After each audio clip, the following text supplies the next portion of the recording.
It's the Bennington Show on a snowy Thursday on the East Coast. Whiteout conditions. That doesn't stop this team from making the show. Mm-mm. I'm Ron Bennington. There's Gail Bennington. Yo. And I'm Ron Bennington. Excuse me. Must have a little snow in my throat. It's so snowy. Maybe this water will help me out. Delicious. Delicious. Yeah, there's ice in it. That's your medicine. The ice makes it colder, I found out. And I'm trying to take that to Shark Tank. And that's just a theme for the day. Snow, cold, ice.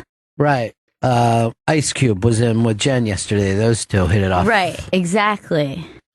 Jen, you should take over our social media since Vito has never touched it. Okay. You can run our Instagram.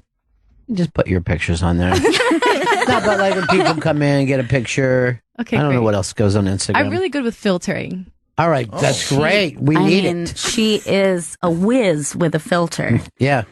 Crema is one of her favorites. How are you with sink filters? Because a little clog in the bathroom right now.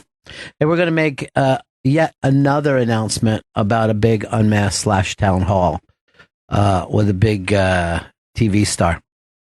It's a big one. TV star. You guys have TV, right? I'll tell you what. I love it. Even though I feel like my TV's too thin. I'd like a nice big fat TV. And I can't find one anywhere. This is too thin for me.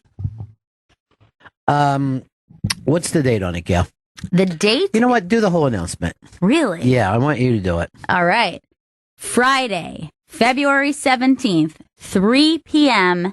at the Sirius XM studios. You're going to go to theinterrobang.com for a chance of free tickets for the next town hall hosted by Ron Bennington. It's Joe McHale. Whoa. Ow! Whoa. It's a biggie. Yeah, from the TV show Great Outdoors, I believe is his name on it. Before that, he did a little show maybe you heard of. It's called Community. And before that, a little something called Talk Soup. You guys remember the soup? It's crazy about the soup. I love the soup. I mean, now the whole world just does the soup. You know what I mean? Everything's a soup. Yeah, like Fox News does a soup sex. CNN doing the soup. Today's Show, soups.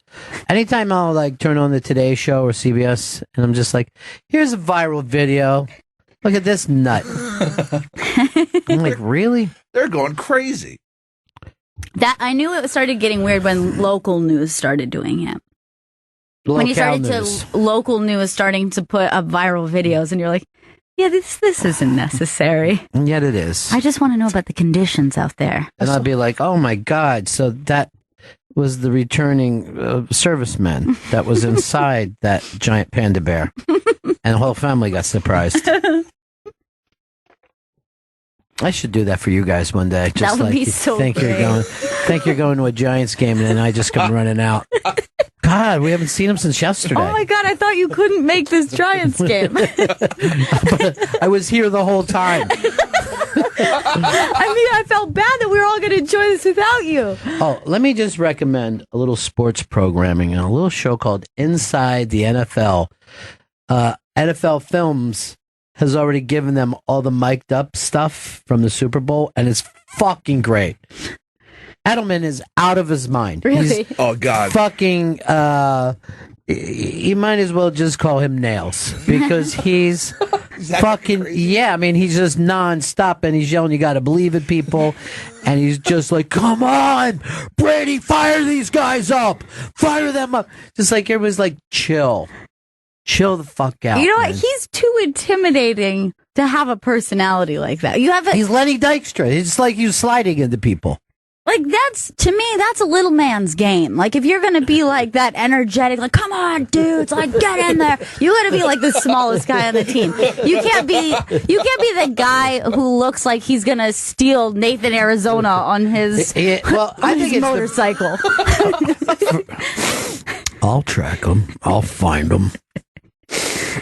You know how much I can get a white baby for on today's market? But the funny thing about him is like the wacky catch that he made that, you know, He's arguing with the defense. No, dude, I did. I caught it, man. You swear. Look at the screen. And he's just fucking talking nonstop. And he comes back to the line after and he's going, that was crazy, wasn't it? That was wild. You're just like, anybody that has these conspiracy theories that the game is fixed, it's too nuts. It's too fucking nuts. But the other funny thing about it is the guys on Brady's team talk about him the way we do. Really? They're like, man, Tom Brady, best of all time. And this is during the game. Dude's just sitting on it, and they're like, that cat's the best of all time, man. I mean, it's not even close. You know, like they're talking about him like they don't know him. That's so weird. You know what I mean? It's really fucking funny. And then, you know, you got to put up with the fucking announcers coming back in. But the mic'd up stuff was amazing because those Patriots, dumb as they must be, never thought they were out of that game. Like, I was waiting to see a bunch of, you know, fuck, man, I wish we had another. No, they were cocksure when it was 28-3 that they were going to win the game. Really? They're crazy. These are fucking crazy people. Last night's Unmasked. One for the ages, folks. Holy shit. It was. Is Nick DiPaolo as funny as a person can be? Like, pound for pound, like, the amount of laughs. Like, just rolling laughter for 1 hour. Because it was just like, you didn't have a chance to breathe. I know. You know, you never can say that anybody's the funniest person in the world. But last night he was. I don't think there was a show anywhere that was as funny as him. So that was just a blast. Just a fantastic blast. And Chris, the opening, fantastic. Going dry, no music. That's what I always wanted. I wanted to come out, and you've managed to do this at every fucking occasion that we have, either going in or going out, to be an uncomfortable moment. As much as I bitch like I don't fuck, you know what I mean? I want energy for the fucking show, not for me. I'm not fucking asking, you know, make sure I have surf and turf in my green room. I just want the production of the show. Now, probably we'll put this together properly and it'll sound nice. But for me and the crowd, I want them fired up. Nick DiPaolo is there doing this with his big CISO special. It was just dry. Just as dry as dry could be. The audience was very excited. Yeah. Despite. Yes, because we had to sit there and start doing a fucking crazy dance in front of him. Me and Nick didn't sit down right away. We're just like, come on. Let's fucking go. We should have music.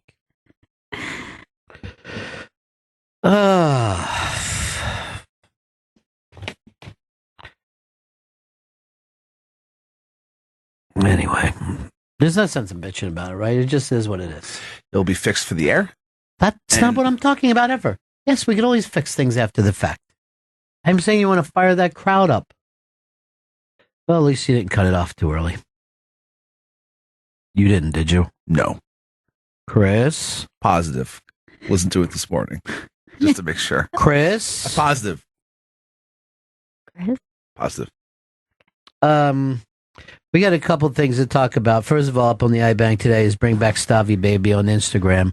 This is the funniest thing. Our buddy had the funniest, nudist thing that you ever saw in your life. I mean, he's crazy. He's crazy, and without any kind of, I'm going to say self-awareness, but I guess he is aware that this is his thing. But he doesn't have the kind of body that a guy that is naked as much as him. But it's like, it's pure art. It is art. It's where art meets comedy meets intrigue, perhaps. So, hashtag Bring Back Stavy Baby. Please tweet, because we love that kid and we love his crazy Instagram. Hashtag Bring Back Stavy Baby. You can, it's up on our Twitter. Get your friends to put hashtag Stavy Baby. And also go and just look at these fucking funny things. They're amazing. They're incredible. That one's actually uncomfortable. My most favorite one is the one with him sitting fully nude with the melting ice cream that's fallen into his lap and strategically placed over his junk. Yeah, and which is like a sad face. Well, here's the thing, too. Sadly, it's a single scoop. I mean, that should not cover a grown man's penis.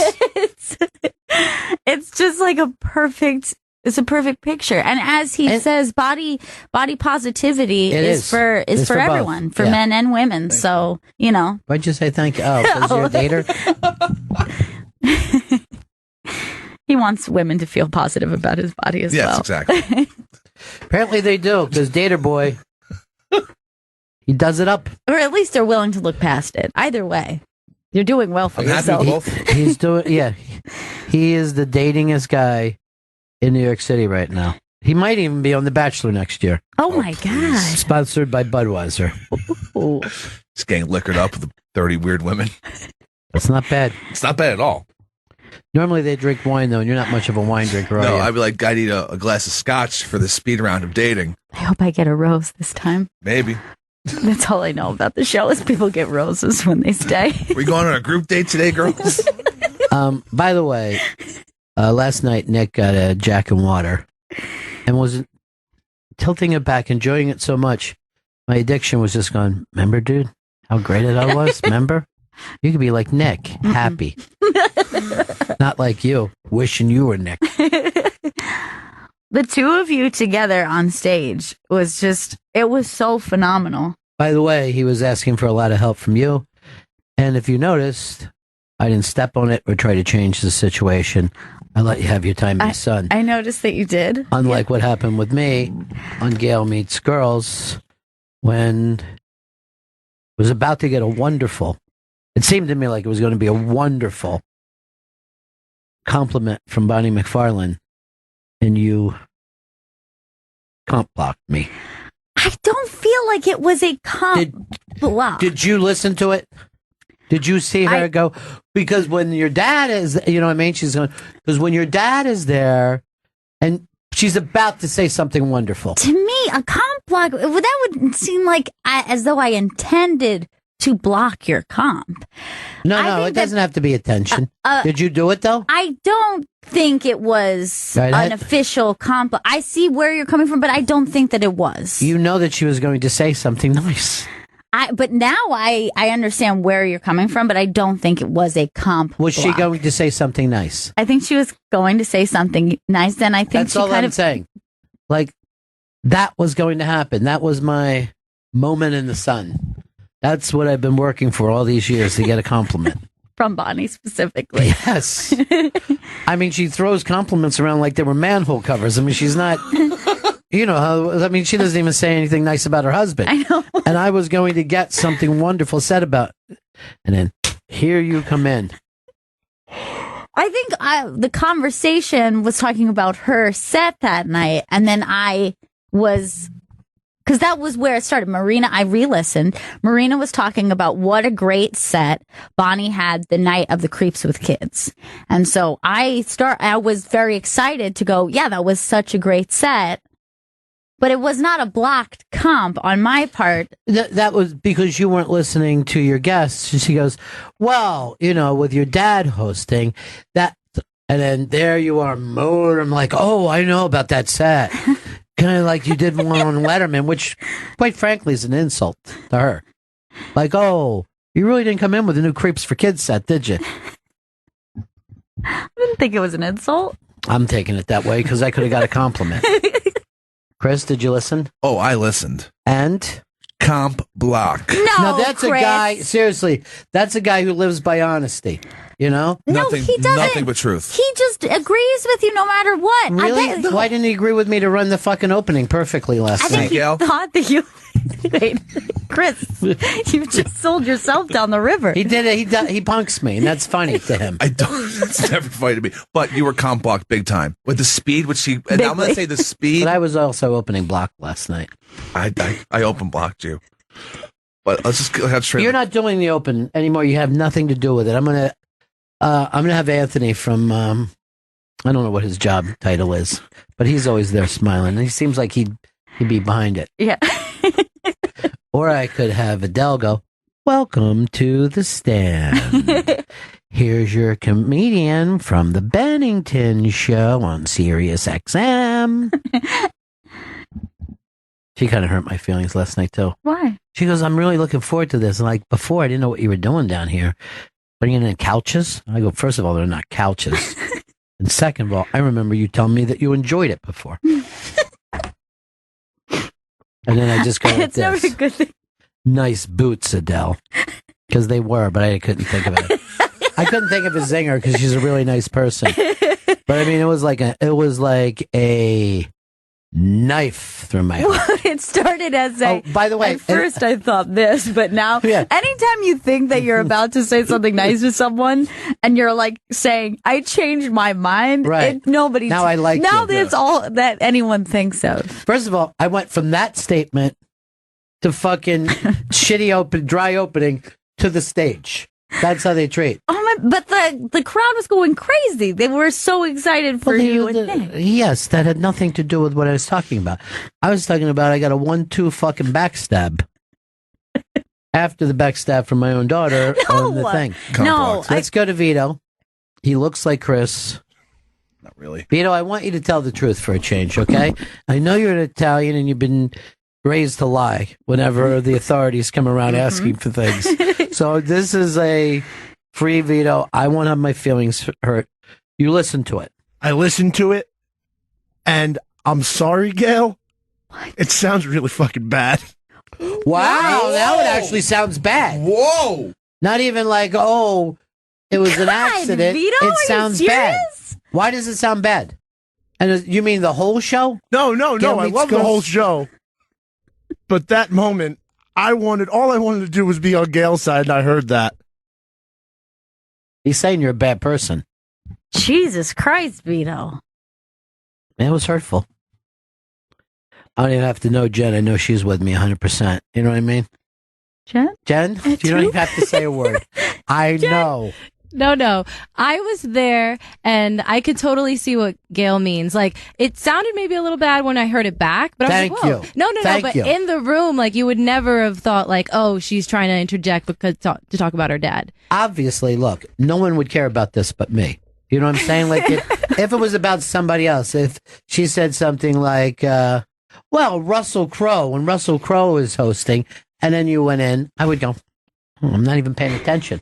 But I heard my name, and I heard a compliment about to come my way. And I leaned up like an idiot. By the way, this is how crazy I am, right? Now, this is another thing that's funny that Nick brought up. He's doing the same thing for me. It was me, 3 hours on, up, 3 hours, you know what I mean? The weird sleeping. Yeah. So, like, my second or third sleep last night, I have this fucking dream. Now, I never like to tell dreams because they're boring, right? My dream is this. I had done a movie and won an Oscar for Best Supporting Actor in my first movie. Damn. So I'm going to the awards, right? I'm walking in and I'm, I guess, late, and people are saying, you just won Best Supporting Actor. Get up there. You just won Best Supporting Actor. So I'm thinking like this, fuck, my first movie and I win an Oscar? I think it's because I was talking to Nick about what a great actor he is, you know, and somehow I took it on myself that I was a great actor. So I walk up there and I'm like, wow, my first movie. And I win an Oscar. I go, where do I go from here? There's so many people to thank. And then I realized, I don't know who to thank. I don't even remember making the movie, right? But I'm thinking like, maybe I'm having a fucking, ditzy moment, whatever. I go, so I'll just thank everybody. I fucking save it. And then I say, now, by the way, this Oscar place that I'm at looks like more of a cafetorium. I mean, it's not fucking good. So is anyone even dressed up? Then no, you're right. They look like they were at Creek in the Cave. So then I hold the Oscar up. Okay. Like a dick. This is something I would never do. And I go like this. To all you young kids who have a dream of being in the movies, let me just tell you, it's really great. Right? I say that, and the people don't clap. They just, and I'm walking off. I'm like, that's odd. They gave me the Oscar. They like it. And they're not even clapping for me. Fuck, that was a stupid speech. And then I had the salad with grapes in it, and that was it. That's all. And melon. And that's all I really remember. But the whole time I'm going like this. I shouldn't even make another fucking movie. And then I'm like, God, that fucking speech sucked, though. Damn. To all you young kids who want to be in the movies, I just want to tell you it's really great. What a fucking nutty thing to yell out. The children of the world. You brought up the kids. I thought that would get it. People like when kids get brought up. I think I was just way too broad and stupid. And I didn't mention the movie I was in, the director, none of it. I couldn't remember. Everyone. I mean, everyone. Oh, and I also had to think of the cast and crew. I was also thinking, I hope I didn't hear my name announced. I just went by those people. Are they fucking with me? This is like a Zoolander moment. You just like walk up on stage. All right. By the way, Hard Rock Johnny wrote this. I will offer to live produce your shows. Hashtag Bennington. First of all, he hasn't come to one in all these years. He's never been to a single MS. And he owes me too much money. You can't trust him. How much does he owe you? He owes me $320 right now. He is great at it, though. I mean, I've been to his live productions. I mean, he's fantastic at them. Cajun Jack says, if Chris put in half the passion into what he does when he sees a nip slip, he would be a somewhat decent producer. That's kind of true. Love a nip slip. Hashtag bring back Stavy baby is a long fucking hashtag. Did you already do it, Gail? I'm doing it right now. Good. Because I want Stavy baby back. Joel McHale, Town Hall, your chance to get in and meet a big TV star. It's happening Friday, February 17th, 3 p.m. at the SiriusXM studios. Go to theinterrobang.com for a chance at free tickets. That's a week from tomorrow. So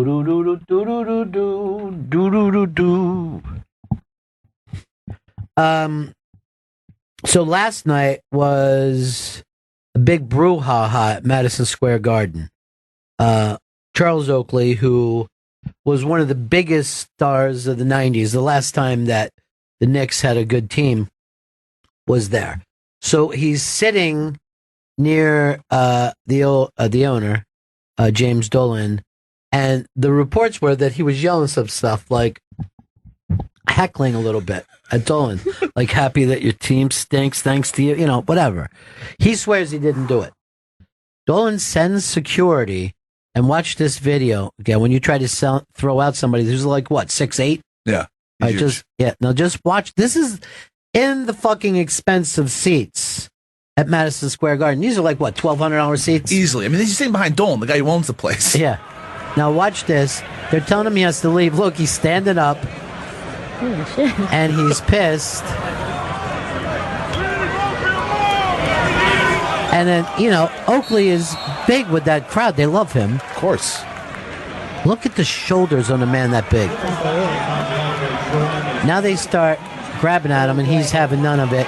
He chest bumps like this was a game against Detroit Pistons. And now he gives a slap. Love it. Another slap. Okay. A shove. Another shove.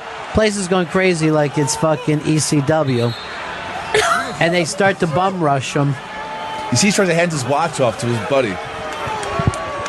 Probably coconut watch. Look at how many people it takes to carry him out, though. I know. That's a whole crew. Not only this, right? This happened, but you can see from another angle that they had on TV that Dolan was just like 3-4 seats away from him, and he was standing up watching, like he was just like, I don't know what's going on over there. But the police have hit him with, I think, 3 separate charges. 3 assault charges and a criminal trespass charge. Because they said he wasn't even supposed to be in the building? Yeah. And then because he says bad shit about Dolan. And exactly. He's very critical of Dolan. But then he said, look, I bought these tickets myself. I paid for these. So if I pay for these tickets, I'm going to go have a seat in where I paid for. Yeah, but if you're banned from someplace, you know what I mean? Yeah. Like, I guess they could have stopped him at the thing, but... And then, oddly enough, John McEnroe was there with them, just like as his buddy. And then I didn't fucking know that. Where? I think that's McEnroe, because from another... I was trying to find an angle where you can see McEnroe, but McEnroe's there with him, and he followed him to the police station. Like, McEnroe was with him the entire time. I can't believe McEnroe wasn't That's fucking got to be screaming him at in people. the red shirt behind them, because that's not him to his left. I think could that be him in the gray hair? Because I know his hair's waiting up. I'll find an angle with McEnroe. The McEnroe's fucking bit is hilarious. But you got to see this if it's not playing around the country. The Knicks suck, and the place is sold out at crazy prices every goddamn game. It's almost no reason that they should get better, but everyone forgets this about New York.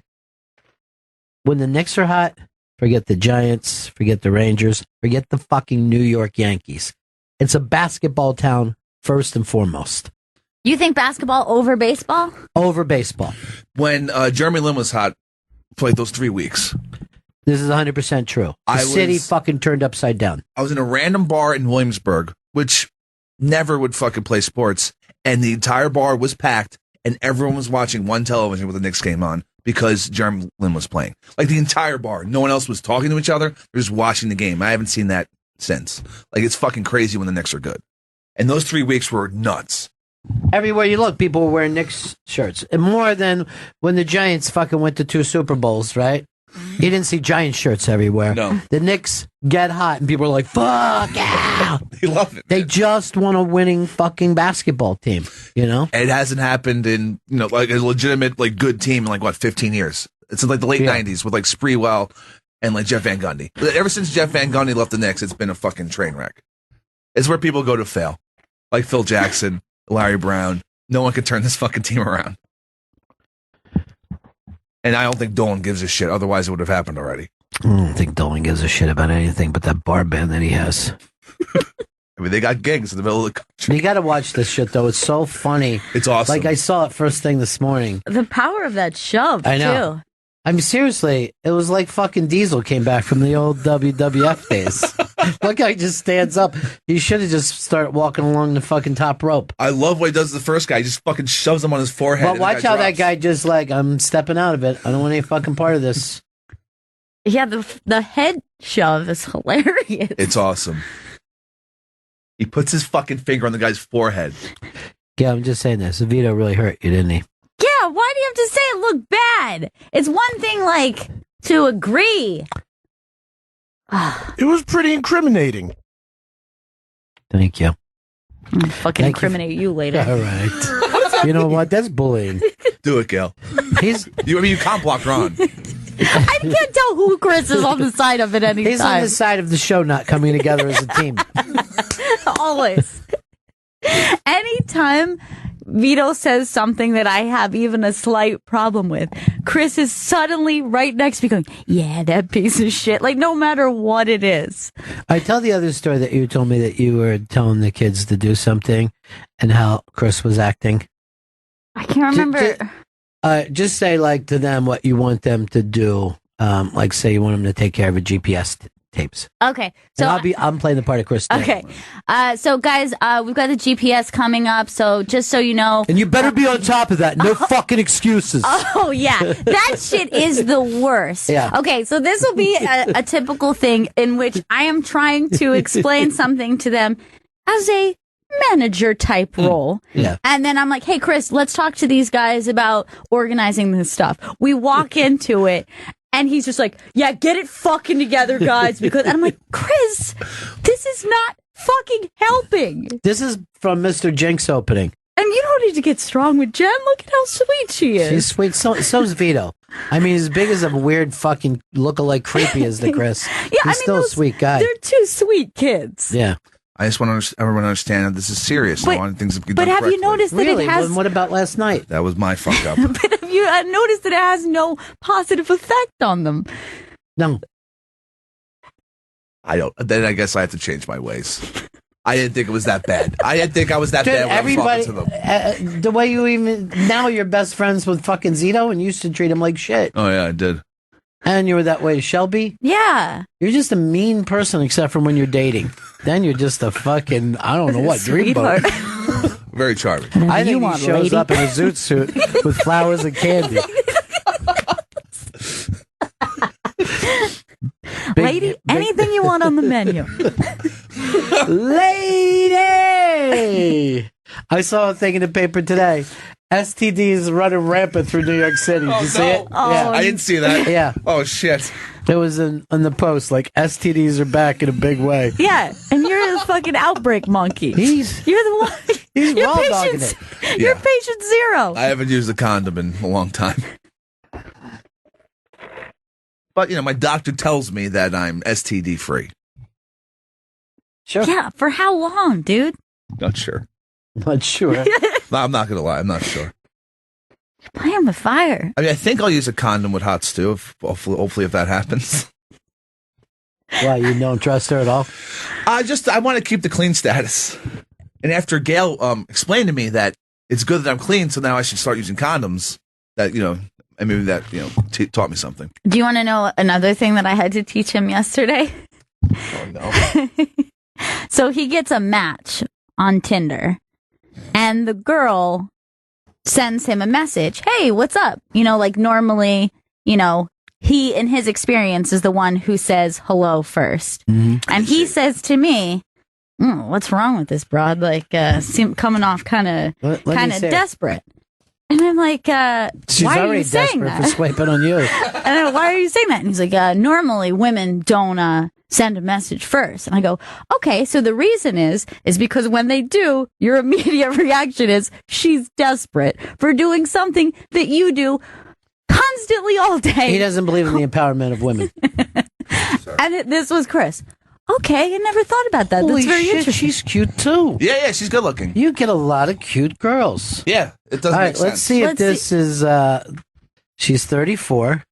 Okay. Speech language pathologist. Good for me. Hope she likes the challenge. All right, here you go. Looking for a gentleman with old-fashioned values. Like me. And a dry sense of humor to match mine. First of all, he doesn't even have a dry pair of underwear. I like going out during the day and having a cozy night in. I enjoy the occasional cocktail, but chocolate chip cookies are my real weakness. This chick is hilarious. By no means a fitness junkie, but I like to stay active. I would love a jogging partner. Let me see her, please. Not a natural redhead. Oh. Dog mom. Dual citizen. Dude, is that fucking France? Is that the French flag right there? Yes, sir. Dude, that's my fucking thing. I love the French accent. Wow. I didn't even pick up on the flag. Of course you don't fucking read. Yeah, I just looked at the pictures. Dude, she's great. She's a little too great, though. I mean, I just... Too good a person? Yeah, Look, she wrote, hey, Chris. I'm going to write back. What are you going to write? Chrissy Lighty. Wait, no, I lost her. All right. I wrote... Why can't I see the pictures anymore? Yeah, I'll show you. Yeah. Just go back to your standard me likey, me licky. See what it worked for Man, you look last at her. time. She's in a fucking string bikini here. Yeah. Hair up on top of her head, which I always like. Yeah, it's a good look. I like her hair a lot. I'm sure she has a French accent. There she is drinking some champagne at a wedding. Classy. She's classy. Here she is. It looks like she's in fucking ancient Greece or someplace. She looks nice in the short shorts. Yeah, I don't know I why don't like this. She's standing next to some fucking dude. Here's a guy I used to bang. I'll just text her, what's up with that dude in your picture? Holy shit, what a little body she has. Yeah, she's in good Here she shape. is paddleboarding to a fucking guy who can't swim. She doesn't know that. Dude. She is fucking... Would you jog for her? No. I like her hair straight, though. Tell her that. Stop with the curls. Okay. I'll say stop with the paddleboarding. Who's that dude? And get your hair straight. No, just fucking get her to talk French to you. Oh, by the way, here's what she writes. Dual citizenship, and then she has the French flag and the American flag. This is my favorite thing. Bilingual. Bilingual. And then she says, bacon eating Jew. Delicious. All he heard was bacon. He didn't hear the rest of the sentence. No, he doesn't know. Nothing. He's just going to show up with 2 pounds of bacon. Lady. I hear the lady likes bacon. Also, got some sausage in my pocket, if you know what I mean. I'm baby here, ready to roll. Jen brought her mom out last night. Your mom is adorable. I love her. She is so sweet. She loves you guys too. She's the best. I was so shocked to see her. I saw her on the street. She called my name as she's coming across the street. I'm like, oh my God, now I got to really be on. I got to make sure Gail doesn't stop any of the compliments coming my way. And Chris runs a perfect opening. Oh, no. She brought my bag so that I could stay at the hotel later. She's a great mom, too. She is. Great mom, great person. Great bag, everything. Don bought her hotel room last night so she could stay in the city. And then I'm looking up this morning, I'm like, why didn't I get a fucking hotel room next to it? Brooklyn was treacherous. Like, Brooklyn was not prepared. Like, dude, I don't think fucking Manhattan was. I think de Blasio fucking read it as a sunny day. He did not realize that the Antifa have taken over and it is now Snowflake City. Look what I did. I'm wearing boots and I rolled up my pants like a little kid. Aww. I also brought a pair of socks in my coat in case my feet got wet. It's worked for me before. You know what's going to be weird when you forget it? And like 3 days from now, you're like trying to get your phone out of your pocket and you just pull out a pair of socks. And you're like, what was this for? What makes you think I'm so forgetful about socks, Gail? Does this attack never end? I don't think it is an official comp block. Dude, because you know it is. To me, that implies intent. Vote. That implies intent. I would maybe. I didn't say it was intent. I'm saying that you just didn't care that your dad was going to get a fabulous compliment from Bonnie McFarlane. Mm. I heard her leading up to it. Can I like plead down, like to like a manslaughter charge on this? I got to go with what Vito said. It was really, really bad. Really bad. You're so pissed at him, aren't you? I can kill him. Do it. To fucking kill him. Here, do it with a sharp knife. Here, use my tiny knife. You know how long it would take to kill her? Kill with that? How many times I'd have to stab You'd be him? here all day. The goddamn pincushion. All right, Joseph says, I can't fathom how desperate women in NYC are to fornicate with Chris. Sad. That's a very Trump type thing that you left there. Mm-hmm. Sad. They seem to like me. They don't seem desperate First at all. of all, Chris Stanley, there's something about him. He has something, right? Mm-hmm. Something, that's all. There are people in life, they're not traditionally good looking, right? Mm-mm. No, and the women are crazy about Mr. Jack Nicholson. Yeah. I find him very attractive. All women, I mean, the women that he's been with were the most beautiful women of his time. He's 80. He could still go on Tinder right now and pick up a French girl. By the way, he was with a French girl and had babies with. That could be you, Chris. Oh. You could have little French babies. Oh my God. I gotta contact this girl. Babette, Colette.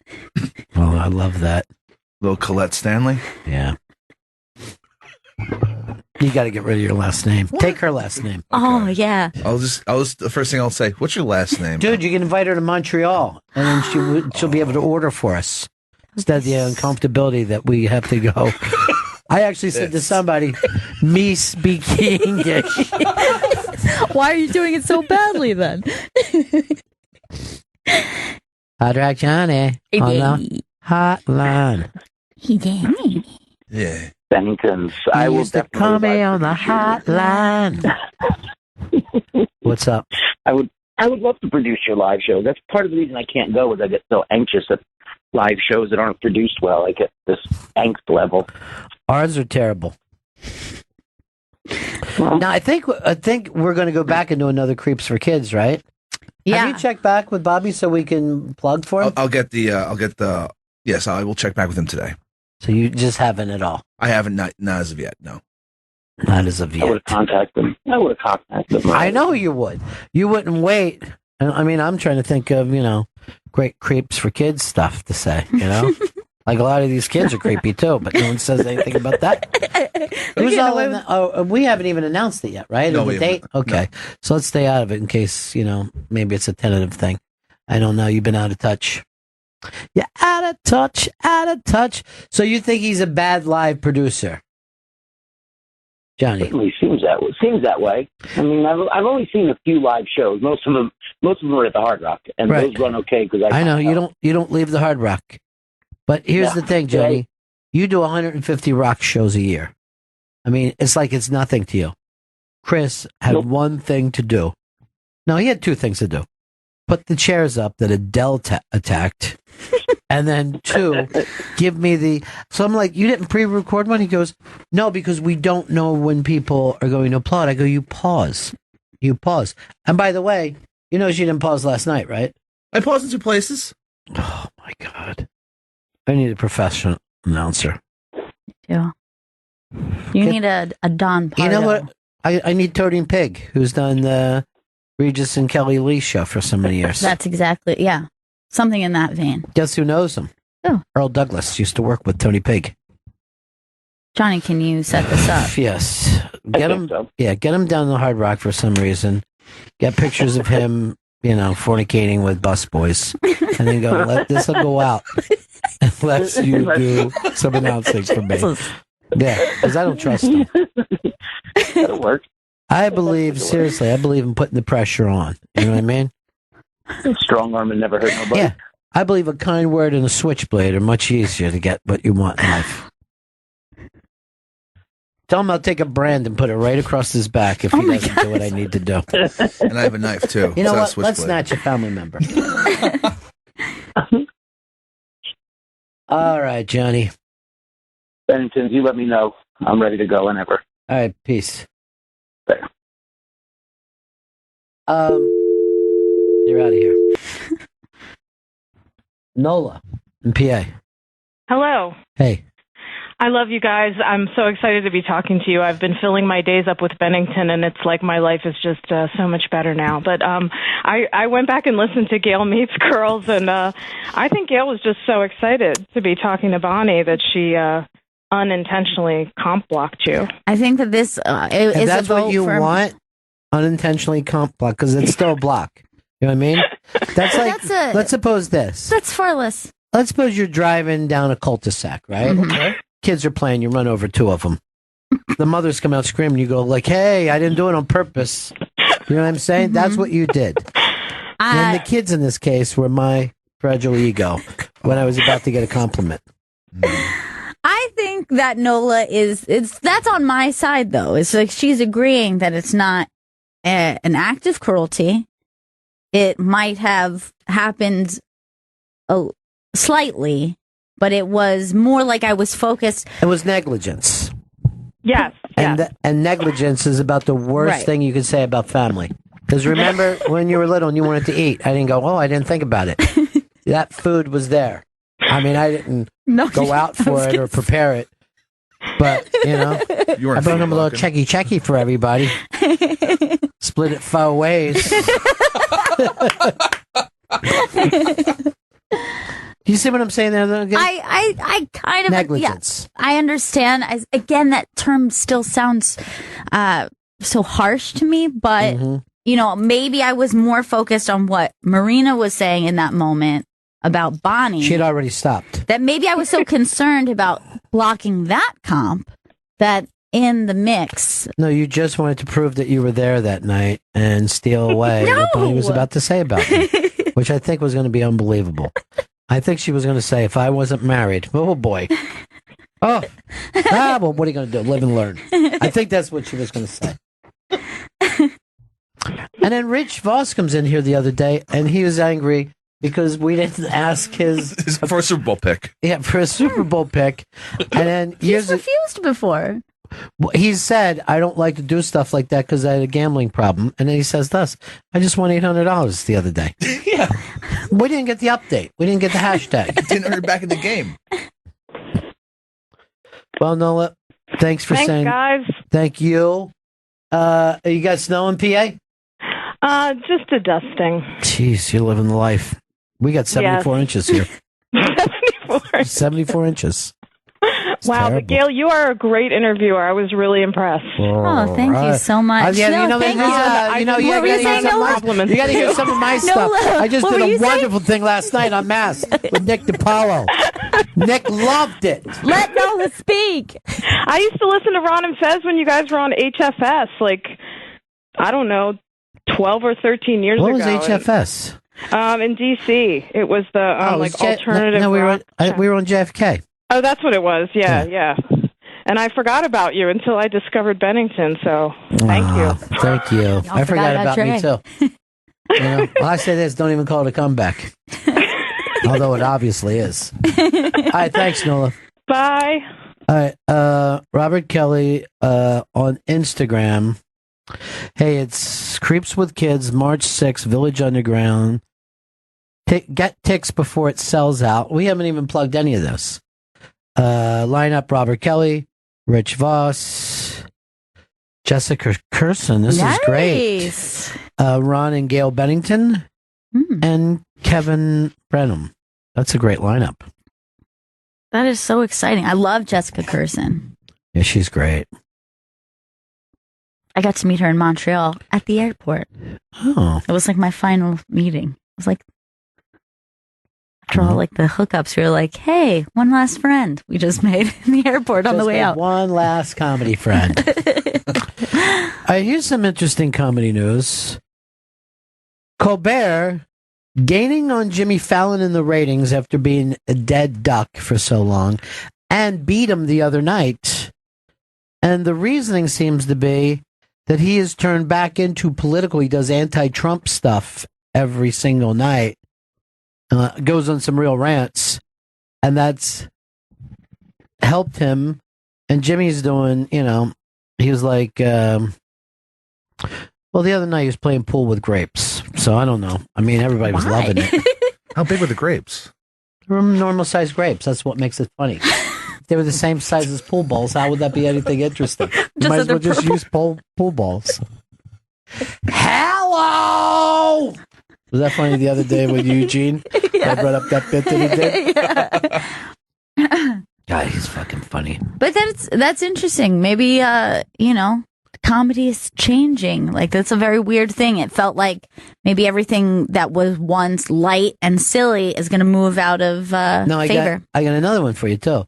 You know how Trump always yells and says the failing SNL show, blah blah blah. Mm-hmm. Their ratings are the highest they've been in 20 years. Higher than the Will Ferrell years, higher than the Tina Fey years. You have to go all the way back to Mr. Michael Myers from Halloween, that they had those kind of ratings. Wow, that is... I didn't even know that either. Yeah. That's incredible to me. And that this is just like a new... In the last couple weeks, you think? It's kind of skyrocketed? Yeah, it has to do with... I honestly think it's because everybody's just trumped up, trumped up. One way or the other. One way or the other. I'm going to be there this Saturday. Oh, yeah, that's going to be fun. And I feel like this is a very good time for it. Like, it's just like SNL is like... Yeah, number one ratings! What's up, bitch? Get out. You just start slapping people. This is a lifelong dream for me! You just fucking pull a Charles Oakley, start slapping people in the forearms. Take my watch. Take my watch. I want my watch to stay here for the game. Why? Did he think he was going to be in a fight like maybe back in the old days when guys used to take their watches off before they fought? He definitely thought that because that watch was coming off quick. As he was getting dragged away, he was already taken off. It was half off as he was trying to hand it to some dude. Dude, now I did not even... That's an old school thing to do. I didn't even know men had that thing because women have the take my fucking earrings out. That's let's smart, go. Though. Earrings are dangerous in a fight. Oh, yeah. And a nose ring or a lip ring, completely dangerous. Some of the craziest fights I have seen have been with women, and I have seen an earring get snagged, and I saw once, and this was the most horrifying, a girl wildly kicking, and she kicked her fake nail off, but the real nail ripped off with it. Shit. And she just looked down and fucking knocked herself out. She just passed out from the pain and the shock. And it was like mayhem. Like everyone was freaking out. It was insane. Kicked her nail off. Dude. No. One time, like when we were young, me and my friends were all down Wildwood and we were on water slides, and it was like before they started like going one at a time, so 8 guys could go down, and we used to just go down water slides punching each other the whole way, right? So I had this really big friend he's like a gentle giant. I mean, he was adorable, but he was a fucking football player, and he was a tough guy. He just never wanted to fight, right? So we're going down, and I'm just fucking slamming his head against the and he was way bigger than me. Slam it, and then I get in front of him, and he reaches over and grabs my big toe and pulls my fucking toenail off. Oh God! And like, it hurts so bad, but I'm like, Jesus Christ, my man could rip off a fucking toenail. Like, I was kind of proud of him. Oh my God! Yeah. Oh, that's so gross. Just like peeled it off, like a banana peel. Just like yeah. Oh God. He was fucking hysterical, that guy. Doesn't sound so funny. In that no. Everything about him was funny. Oh my God. I love him. So isn't that amazing about Saturday Night Live? That's incredibly exciting. And it's got to be. It's because everything is all Trump all the time. I'm looking up right now. Trump is on 3 different things. Every day I go, let's lay off the Trump stuff. It's too much Trump. And you're just like, it doesn't stop, though. It's like a fucking TV show that's on constantly. And you can try to turn your attention away from it, but ultimately, like, even if you don't seek it out, like, your mind just goes to it, and you're just like, I just hear his name everywhere I go. And now SNL, where, it's like if you're doing pro-Trump stuff, you get ratings. If you're doing anti-Trump stuff, you get ratings. I mean, you wouldn't expect this to be the highest rated in the last 20 years. No. I mean, if you look at like the Tina Fey, Jimmy Fallon, I forget who else was on that show. The Wig years, the Kristen Wiig years seemed like it was like making a big comeback. Adam Sandler years. You got to go all the way back to Wayne's World to do it. Vito, why are you waving at me? What is it you want to bring up?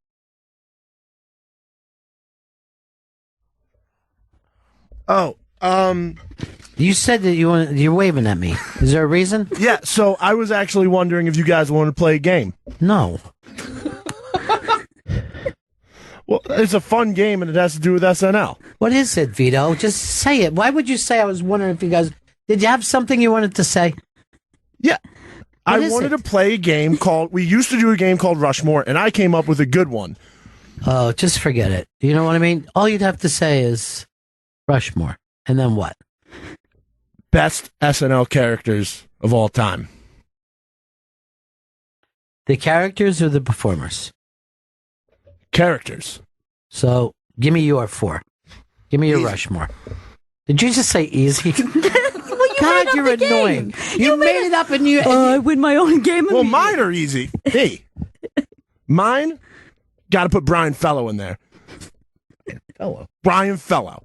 You understand the great things that have been on that show? Yeah. You've been doing your lifetime. Brian Fellow was incredible. I look forward to it every Saturday. Wayne. Then you got Adam Sandler's Canteen Boy. No. No, you guys can't deny Canteen Boy. The only one that you even close is Wayne, and I don't think. I mean, you realize that the characters have been on there in the last 40 years. People still quote Brian Fellow to this day. Like, people still, I'll be in the street and people yell out, "Bats live in caves," right? Dude, and the last member rounding it out, Will Ferrell's George W. Bush. Here's what I want you to do. Go out and get a fucking snow shovel and cover yourself with snow. And then freeze to death. I don't want to do that. First of all, I have so much beef. By the way, I would pick Astronaut Jones over Brian Fellows. Because that opening to Astronaut Jones was my favorite rocket. thing. We're taking a rocket. I'm packing my suitcase. So that intro was good. Back away from the mic, Vito. You got called in, and you're doing, how would you guys like to play a game? Just fucking say what it is instead of screaming about games. What do you got, Gail? All right. First of all, that list was crazy because the first one that goes in is Roseanna. Absolutely. Roseanna goes in. Mr. Richard Fader. Stuart Smalley goes in. Oh, that's interesting. I wouldn't even thought of that. Now you've got to go. I'm going to go Garth over Wayne. Wow. That's right. I said it. Garth. I'm going Gilly from Kristen Wiig. You're as drunk as he is. You've already got 4 now. All right. That's First of all, probably the most famous character is Church Lady. And then you guys seem to forget Eddie Murphy was on that show. Oh. You're forgetting Nick the Lounge Singer, Mr. Bill Murray. These are gigantic pieces. Let me think of one more. I guess Brian Fellows. No, it can't be. I'm Brian Fellows. Because out on the street, people are still yelling it. Out on the street. Please, like I'm not on the streets. Look, people are going to be yelling about Unfrozen Caveman Lawyer and who belongs on there. I guess my number one By the way, choices. Matt Foley is my last. Yeah. Oh, Matt Foley. Fine, I'll take out Gilly. Replace. From my list, can I get Roseanna Dana on the official list, though? Yeah, my Roseanna Dana is on my list still. Go ahead, Chris. Unfrozen Caveman Lawyer. I was serious about that. I know it was like 3 or 4 great fucking skits. And Phil Hartman belongs on this Mount Rushmore. So which one? Unfrozen Caveman Lawyer. I would put before that for him because he really is great. I don't know. I'm going to keep thinking because he had more famous characters than that. Mary Kathleen Gallagher. That's a good one. That is a good one. That's a really actually. good one. Touche. Matt Foley. And Belushi Samurai. Belushi Samurai I was thinking about. That's a solid Rushmore. And Brian Fellows is a name where to be seen. And I would love to put on Mr. Robinson. Mr. Robinson's Neighborhood was fucking hysterical. And what about Gumby, damn it? I mean, the Gumby suit's over there. I don't think the fucking Brian Fellows suit. If you take the NBC tour, the Gumby suit is still there. Jen, do you even want to try this? I like just hopped on the SNL bandwagon after the Trump stuff. So it's all going to be from last week's episode. Yeah, that's not Yeah, bad. basically. Alec Baldwin. McCarthy Spicer. I really like Kate McKinnon though when she played Hillary. She's funny no matter what, too. I feel like I do want a wig character on there. What about just Tina Fey, Sarah Palin? That was probably one of the biggest things that ever happened. Well, if you did put a wig character on there, what would you do? Target? Target. Oh, where did you get this at Target? Oh my God, I'm so excited. Craig, Madison. I'm right here. Boy, I'm in the middle of a blizzard up here. Where at? Madison, I'm 500 feet from Long Island Sound. I've got 13 inches of snow, whiteout conditions. You're going to get 5 more inches, dude. It's going to be 18 inches there, they said. Yeah, it's a crapshoot. Jake and Elwood Blues, the Blues Brothers, the greatest characters ever. Well, they were very, very strong. I mean, they had #1 album. Thank you, sir. Peace. Here is Eric in D.C. Eric, what's up? Yeah, Ronnie. First of all, Mr. Robinson. You can't go wrong with Mr. Robinson's Neighborhood. Yeah, it was a funny one. Church Lady. Church Lady was enormous. Yeah. Big star. Yeah. Stuart Smalley, just because of its affirmation, still lives. Yeah, hilarious. And then I have to say cheeseburger. Cheeseburger is pretty good. I mean, there's still a burger place called Cheeseburger. And by the way, it's shitty. I went to it. I'm like, what am I doing here? Just for the name? What if I become? What? Yeah. How big a fan am I? I'm trying to think of some. One of the biggest characters. I wasn't the biggest fan of it, but when Billy Crystal did the "You Look Marvelous" guy. Mm-hmm. I mean, everybody was like wearing "You Look Marvelous" shirts. I'm not even making that up. I always love when an SNL character just gets too big. Like the copy guy? Yeah, that's like I was going to say, that's the one from my youth that kids would just be like, the Christinator. Like everybody was doing that. Yep. Now in retrospect, it's so silly. Like that character's not that good, but for some reason we're just like, this is the fucking funniest shit going. Yeah, it was gigantic. And John Lovett's the liar guy was fucking, Yeah. That's a ticket. Slammo? Hey, Yeah. Hey, how's it going? Yeah. You guys doing a great show. Yeah, we are. Yeah, you are. Hey, I gotta say, I'm probably going to date myself, but I really enjoyed Steve Martin and Dan Aykroyd doing, the crazy Czechoslovakian brother. Yeah. They were really big. Hans and Franz were really big. Oh, yeah. Corey, what's up? Yo, Ronnie. I got to say, I mean, he wasn't huge. Not many skits. Norm Macdonald as Burt Reynolds in the Jeopardy skits. It always killed. It always fucking killed. I absolutely love that one. And the Sean Connery from the same sketch. People fucking loved that one. They weren't wearing T-shirts, but still, they loved them. Did Fallon ever have any big characters? Did the college students with him and Horatio Sands? That's not really a character. It's like sketch. Vito would say. Oh, I'll tell you. Remember David Spades, and you're here for. Oh yeah. And I had read his book, and he said he came up with the idea, and he goes, Bowie is going to be on the show as a musical guest. I'm going to fucking pitch this to Bowie directly. And he gives it to him, and Bowie reads it, and he's like, I love it. But I want to play the other guy. I don't want to play Bowie. I want to play the guy who... And Spade said he was just crushed. He was like, but I want this to be my character. That's so funny. You know what I just thought of was, Jimmy's character that the only one I could think of was the one where he's the IT guy and he's like, move. Yeah. That was pretty good. Justin, accurate. Atlanta, Justin. What about Eddie Murphy's James Brown Celebrity Hot Tub? And we all went crazy for that one. Sam in Kansas. Oh, yeah. I love that Andy Gibb talk show.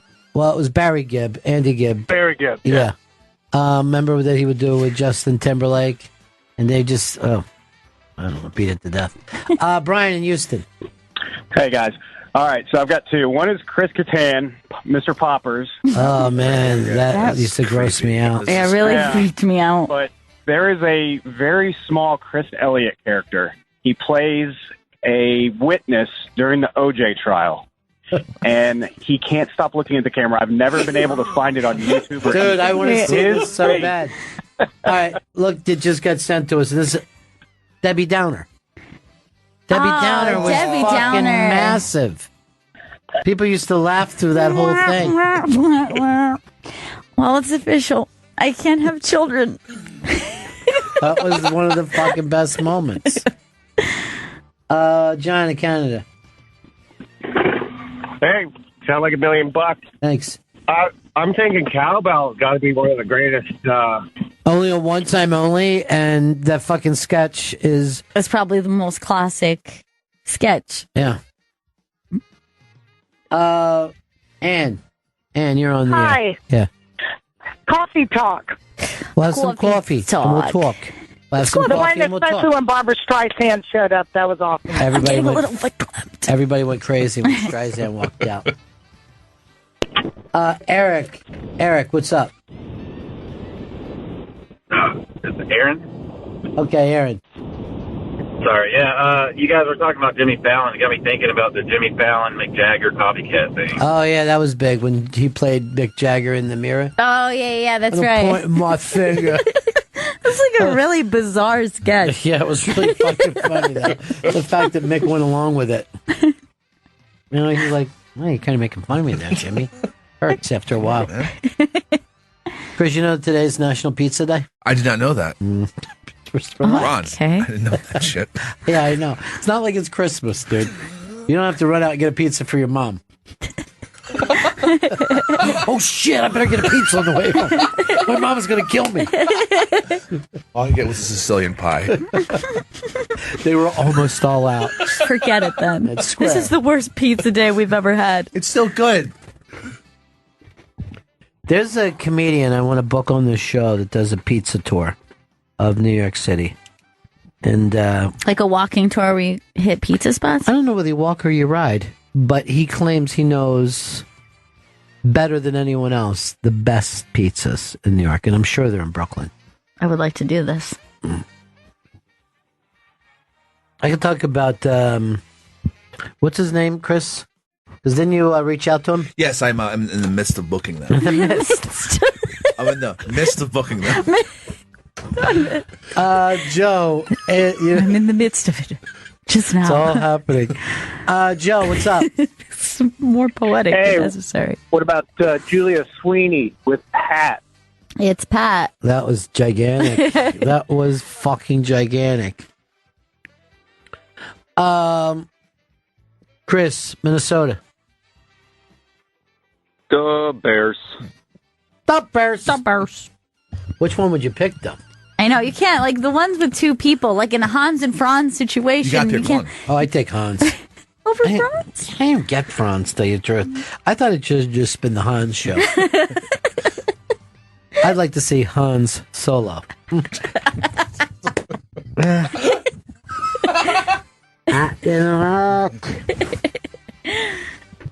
Rocket? Hey, Rich in Florida. This is Rob. Rob. Sorry. Hey, one guy we're overlooking who was classic. Bill Hartman is Sinatra. Well, you know, he wasn't even the first to do the Sinatra. Joe Piscopo was. And I hate it. Phil Hartman's Sinatra because he felt like it made fun of Frank, and he just did his as a straight tribute, and he still goes out and does Sinatra shows. Yeah, but this is like, there has to be a joke. Yeah, I mean, no.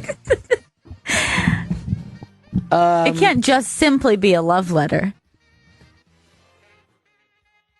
Did any of the hosts ever develop a character good enough for Mount Rushmore? Like, did a Steve Martin have a single character of his own? I feel like there's got to be one that, I mean, obviously now Alec Baldwin doing Trump, but isn't there, it's Christopher Walken does like a guy who's like, I never liked sex that guy. offender or something. I never liked that bit. POV, like the Continental. The Continental was and apparently it was a show on that when he was a kid, like in the 40s or 50s. Tim, what's up? Yeah, one I hadn't heard mentioned yet. I don't know if it was mentioned when I muted the radio or not. Go ahead. Father Guido Sarducci. That's a real good one. That's a good call. Guido Sarducci. I can't remember that. He was a smoking priest. It was from the first seasons. I feel like we've got to be we're losing some of the Dan Aykroyd stuff because Dan Aykroyd was a fucking master, and there's got to be more Hartman than we're even thinking of too. When Aykroyd was the infomercial guy, where he was like selling broken glass to kids and shit, I think he did it like twice, and both times. Fucking hilarious. Kids like it. You know, they get some broken glass, they can shake it around a little bit. That was like There was another thing where Marty Short did a CEO character that was on like 60 Minutes would be, and they had trapped him and he was always just sweating. He was like, why would I say that? There's no reason for me to say that at all. I don't even know if I've ever even been there. You know, he was just a panicky guy. Fucking hilarious. Okay, I don't know if this is true or not. They said because of the snow, 8 million people in New York City are dead. Oh, God. No. Dear God. Yeah, snow to death. This is horrible. They said there's pizza everywhere that no one's picked up. Oh, pizza day. Rocket. I'm flying a rocket. Why didn't you find it, Chris? I'm packing my suitcase.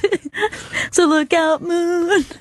Seriously, I think I like that better than Brian Fellows. I think that might be one of the most adorable things that's ever happened. Yeah, like here his we go. little voice.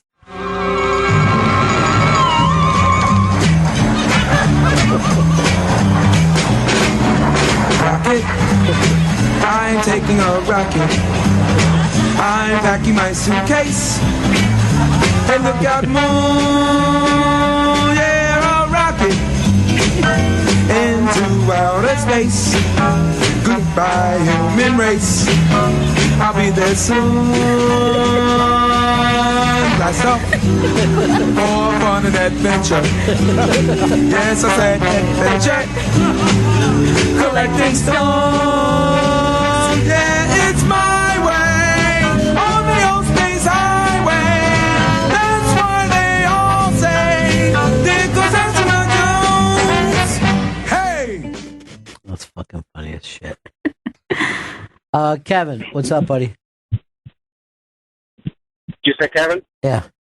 Hey, you were wondering about guest hosts who had a recurring character. The perverted neighbor, Buck Henry, he would take photos of the little girls. They could never even do that shit. I was just about to say the same thing. Buck Henry used to come over, right? And he would babysit. And it was Gilda and the other chick, right? I can't think of her name. Not Jane. Not Jane Pauley, but the other one. So they would be like in their little nightgowns and stuff, and he was like doing tickle games with them. And then he had them straddle this glass table while he was underneath taking pictures. Oh my God. And it was like, and they were always like, the little kids were so glad to see him because they had all these games and they were all pervert games that they were playing. 70s. That was the 70s. 70s was a lot of perverted stuff. Did you watch The Nice Guys? No, I didn't. There's a thing in there where like a 13-year-old girl is with a 36-year-old guy. Oh my God. And he's saying to her, who's the man? While they're smoking weed. Who's the man? Yeah.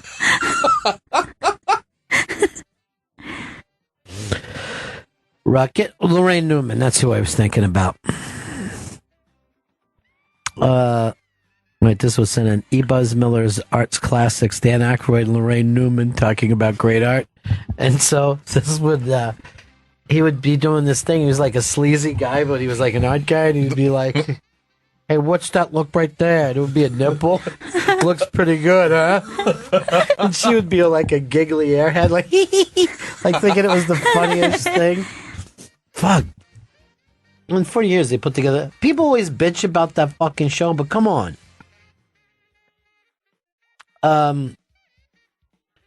Here's Terry. Terry, what's up? Hey, how's it going? First time caller. Love you guys. Thanks, man. Hey, Head Trauma Harry is my choice. That's a fucking Once. I didn't remember something that was close to that. Remember Tom Hanks played that character that would have memory loss. Oh yeah. And then he would be eating something, goes, how did something is in my mouth? Rocket? He was going to run back to it. I'm producing. Packing my suitcase. Fuck.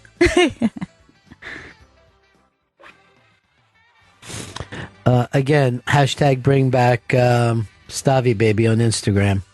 I don't even know how you do that. I don't know how you tell Instagram that you want something. They can track the hashtags. So when you hashtag it, they'll know. But you hashtag it on Instagram? I did it on Twitter, but to at Instagram. I did at Instagram and I did the hashtag. Yeah, that's it. Okay, they just put it back up. Whoa. I did it. I don't know how you did it. We got a break here. Right back. Let's more. Make sure if you want to come into town, if you can, Joe McHale Town Hall. It's going to be right here at Sirius XM, which is pretty crazy. Big TV star coming in. We'll break back. Bennington. It's Bennington Show. Snowy Thursday here on the East Coast. Looks like it's calming down, though. It's like a little weird being up here with the snow kind of like accumulating on the side. It's like we're in a weird tower in the sky. Yes, we are. We're in the weird snow tower. I feel very vulnerable. We'll let you know also today you want to come in and hang out with Joel McHale. Everybody loved Community, right? That was that was a cult hit, I would call it. Yes. I know we wanted to talk to Jen a little bit about the club culture, and the new thing seems to be a girl popping champagne with her butt. Yes. So this girl is celebrating. Mm-hmm. She decides to show her friends that she is capable of popping that bottle with her own ass. Now, what's her shelf look like? Because I didn't see this yet. All right, let's see. First of all, she looks... Go ahead, Matt.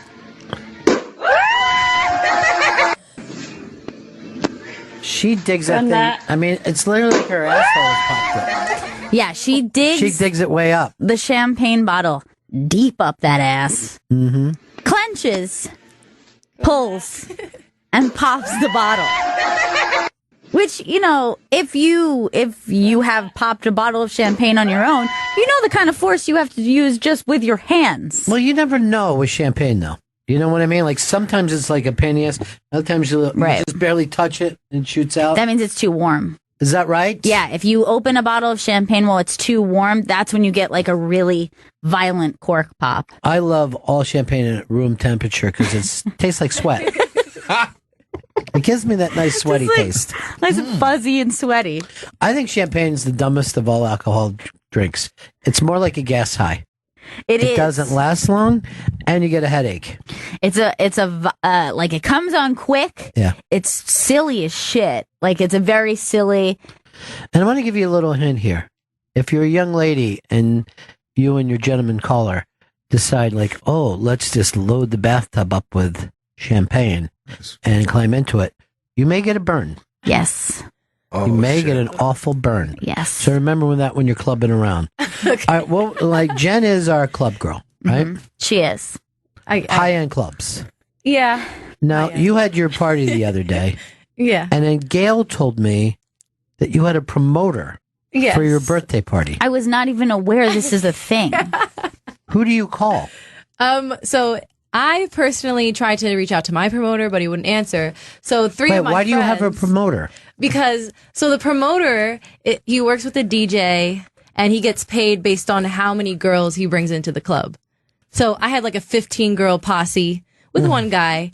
So none of us got in free. We get to drink free. So it just works out if you go with the promoter. You drink free and you don't pay? Don't pay to get it. Now, what do you have to do?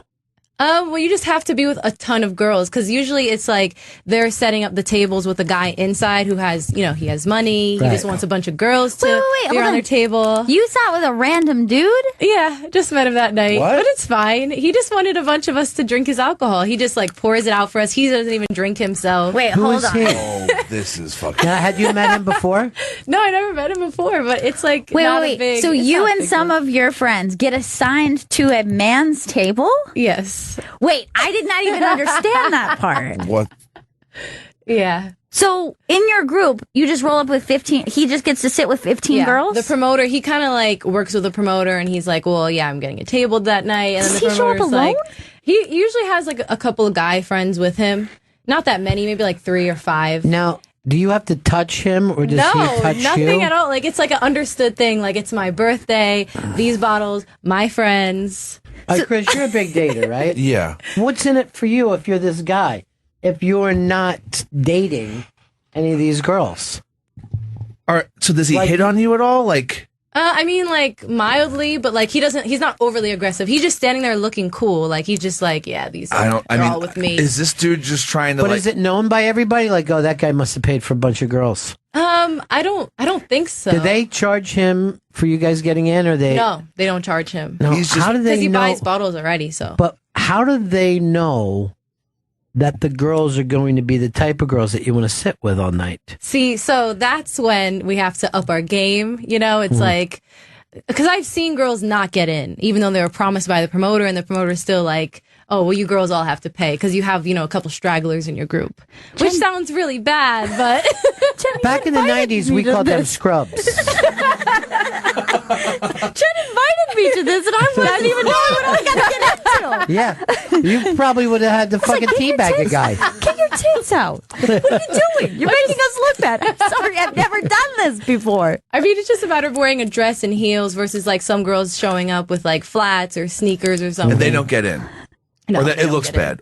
They don't. If they said 2 girls can't get in, that would be really bad. The other 13 do. Yeah. You Yeah, two like- go catch a train. Could or would that happen? Like, if it's just like you show up with 15 girls, you say, the promoter says, you promised me 15 ladies, but 2 of these girls Actually, are happened to rolling me up in like Florida. it's laundry day. Yeah, like in Florida, it's like the same thing in the club scene. And I came with it was like 7 of us, and 2 girls like had to go home. Oh I would not. I don't leave a man behind. I got sent home. No, I would not This let that bitch is wearing snow boots. Dude, one time we didn't go into a cigar bar because they said the Fez had baby shoes on. They said his sneakers looked like baby shoes, right? So I'm with this fucking guy Z-Man, and he's going like this. Well, can't we just go in? I go, I'm not fucking doing that to a guy he came with. Fuck them, right? I was already pissed. And then he goes like this. You live close to here. Can he take him over and give him a pair of your shoes?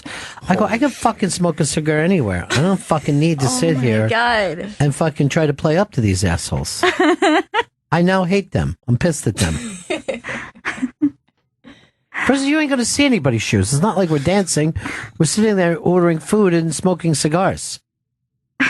It's insane. No, the club scene. That's what I meant. Yeah, you're I'm a club clubber. kid. I didn't know. I'm a club kid. I'm Clubber Lang is what they call me. It's a cool nickname. Thanks, Chris. It's the best Rocky. Or when you talk to these guys, what do they do for a living? They all like finance dudes? Yeah, some of them are. Why, you trying to get You're in trying on to this? break into this, aren't you? You're trying to like I get can't some afford bottle service. I mean, I would imagine a guy was a drug dealer. What do they charge him for a bottle? It depends. Like, it's definitely over $1,000 though, like a couple $1,000s for bottles. Of champagne or like... It's like champagne. It's like 2 bottles of vodka. You know, most girls like Ciroc. You know, can I tell you something? Whoa. I could get you the same thing for about 125. Yeah. You could just set up in the fucking alley with me. Here's a question I have that I hear this term bottle service. So you buy a bottle. Right. And then you have that bottle. Like you're at your house. You making your own drinks? Yeah, you're making your own drinks. You're at your table. They fucking give you a bottle of liquor. Are you the club girl? Yeah, I'm not talking, bro. You have to mix your own drinks and like. Usually a waitress you is ice there, yourself? but most of the time she like walks away when there's like a ton of girls. She's like, "All right, I forget this. You guys do your own drinks." So Because they know you ain't going to tip. yeah, Oh my God. I was so in the dark about this. I just thought the promoter alone was weird. Now I'm shocked because like how many times have I seen like anytime it's like pictures inside a club and then there's like dudes and then like ladies all surrounding them. Like I just thought like those ladies either came to them naturally or they showed up. I didn't know they were assigned. Here's a weird bottle thing from Florida. They used to have bottle clubs that would open up after the regular clubs closed, right? You would buy a bottle and leave it at the fucking club, right? With your name on it. And then you'd have to buy your fucking, then you could have those drinks. And then you were tipping the guy for making drinks for you. So we would always go in there like fucking 4 o'clock in the morning. And he goes, yeah, can I help you? And I go, I'm, Hank Anderson. That's my bottle right there. That's my fucking bottle. And I want to drink out of it. And this fucking place was so gross. I don't even want to bring up the name of it. But at 5 o'clock in the morning, they would come out with miniature bologna sandwiches. And it was just, it was white bread, bologna, and mayonnaise. And everybody was, fucking gacked to the gills. Then you're like, I better get something on my stomach. I've been on a fucking 24-hour run. Give Mr. Anderson 2 of those fucking tiny little bologna sandwiches. There you go, Hank. The last thing you want to do is have the fucking real guy come in. And you're like, shit, this is crazy. I thought I was you. That's how fucking whacked I am right now. I got to tell you the truth, I don't like the whole prostitution angle to this. Yeah, I don't see it like that, though. It seems like something Arabs would do. You know what I'm saying? This seems like an Arab thing.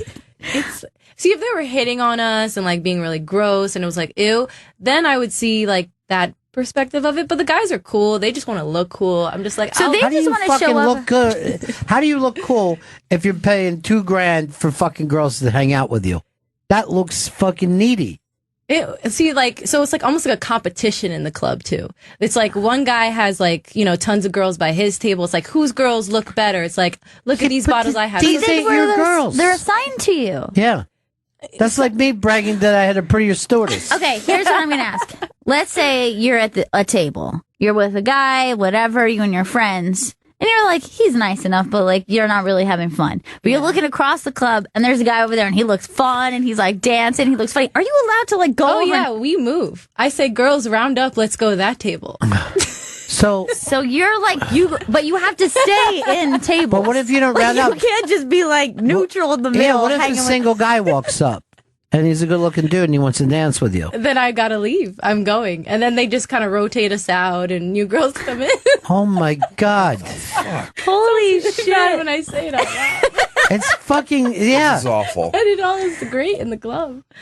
This is so strange. It seems like somebody that would have to be in chains for this to happen. Jen, have you ever seen any of the promoter girls go home with one of the table men? Oh yeah, that's happened. But Tablemen, they're called like now. that time I went with Johnny Manziel, he had the same situation, but he actually, one of the girls went home with him at the end of the night. I bet. It could have been you too. No, can't. No, I mean it could have, but no, don't get down like that. How do you get down? I just want to drink and have fun and be with my own friends. Like I just try to get my friends in a good position, so they don't have to spend money. Yeah, but is there a way for you to just be like, hey, we want to do that, but like we just want to like be with ourselves. We just like want to hang out with ladies. You have to do. So this. then they would charge us, and I don't want my friends to pay. Oh my god, this is so great. I'm so fascinated by this. Has anyone ever opened champagne with their ass? No. I wish I knew about this before. I would have tried this. You can always try it here. This could have been your birthday trick. That fucking chick looks like an Aussie. She's so crazy. Her cackle afterwards? Her witch cackle.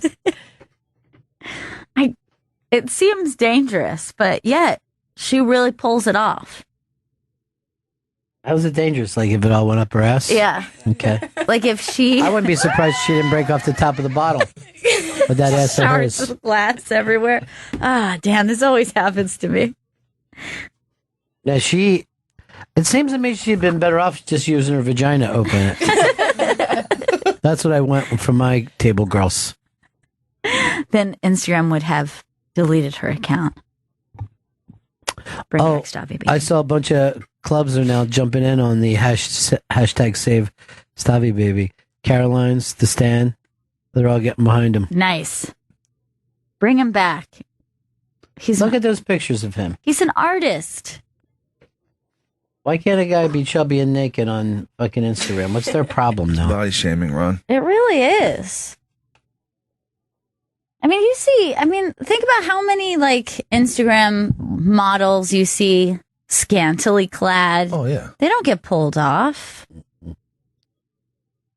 It ain't a man's world, that's for sure. It ain't a man's world. It ain't a man's world. Hey, this is a very funny bit, but I know you 90s kids all grew up with DuckTales, right? Mm-hmm. There's an Alex Jones parody that somebody put together called Chemtrails. And I love it already. Because I guess Alex gets really into chemtrails. Yeah, he's all about it. He's all about the. You know, Anthony does his show, like, takes over as a host for him, like, once a month or something. And Alex Jones's fans are like, oh, this guy's going too far. Like, hey, this is starting to sound a little crazy. I go and play it. Solve a mystery or rewrite history. Chemtrails. Resistance to tyrants is obedience to God. Chemtrails. Gay bomb. Yep, that's it. Chemtrails. They got stuff that'll turn the freaking frogs gay. Then again you say, freaking God's gay. Gay bomb. It's a gay bomb, baby. Chemtrails. That's it. What is he saying? Gay bombs? Gay bombs. Gay bombs. What are gay bombs? I don't know. Giggle it. DuckTales is one of the greatest songs ever written. It's one of my It's better favorites. than most fucking hits that have ever been on the radio. It is. Okay. And to be honest, maybe it's better than the show. Like it starts at such a high I never point. watched I never watched the show, but I've sang Chemtrails plenty of times in my life. A gay bomb's a theoretical, non-lethal chemical weapon that involves discharging female sex pheromones over enemy forces in order to make them sexually attracted to each other. So this is what a chemtrail is to him. Yeah, this is it's a chemtrail where they drop the gay bombs, which is chemicals making like. Well, they also think it makes you impotent, it makes you fucking, I don't know what, it gives you diseases. But this is, I think, when that classic bit when he says it's turning the frickin' frogs gay.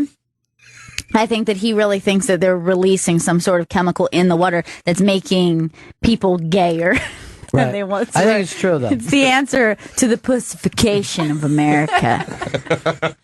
Chemtrails. Woo! That's a hit. That was so good. Yeah, let's hear it one more time. Just Once do more, good. please. Solve a mystery or rewrite history. Chemtrails. Resistance to tyrants is obedience to God. Chemtrails.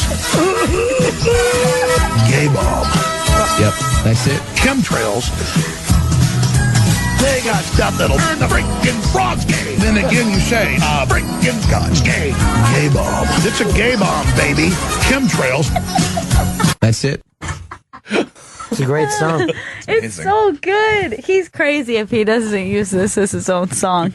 You know, how Start come a you show. don't add fun things like that? That was going to be your big thing, remember? Yeah. You should have came up with chemtrails. I'm back on my DuckTales games. It doesn't all have to be DuckTales related. Now it feels like it has to. Remember when he said that your show was bad? Yeah, I'll never forget it. No, her show's not bad. I just think she had some incriminating evidence. That wasn't the words you used, though. No, I you could said bad. Yeah, I mean, like, I could have taken if you would have said incriminating evidence, but the way I remember it, you just yelled, "It sounds bad!" Jen, even when you listen back to Gail Meets Girls and you heard her move on, you said, oh, I didn't catch that in the room. Listening back to it, you could say.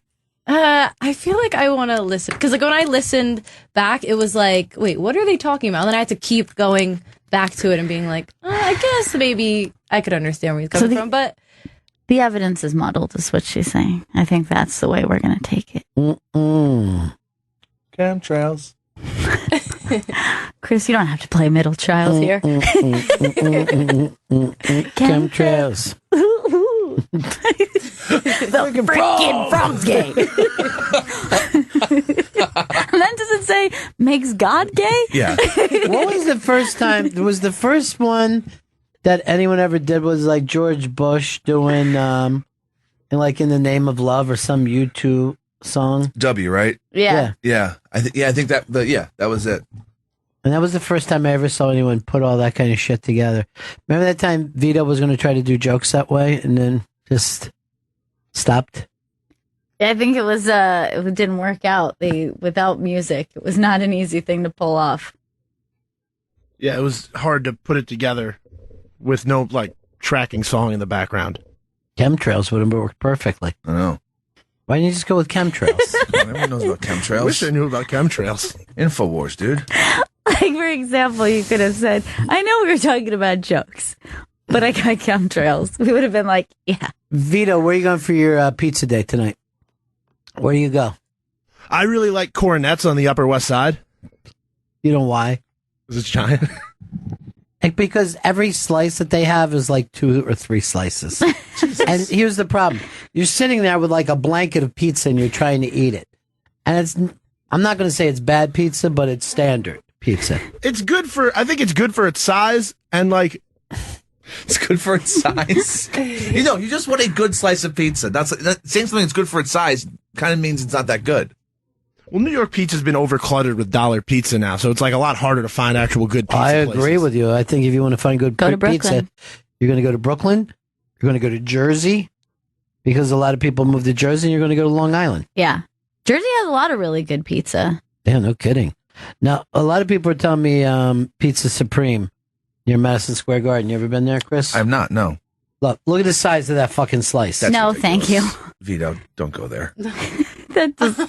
I can't.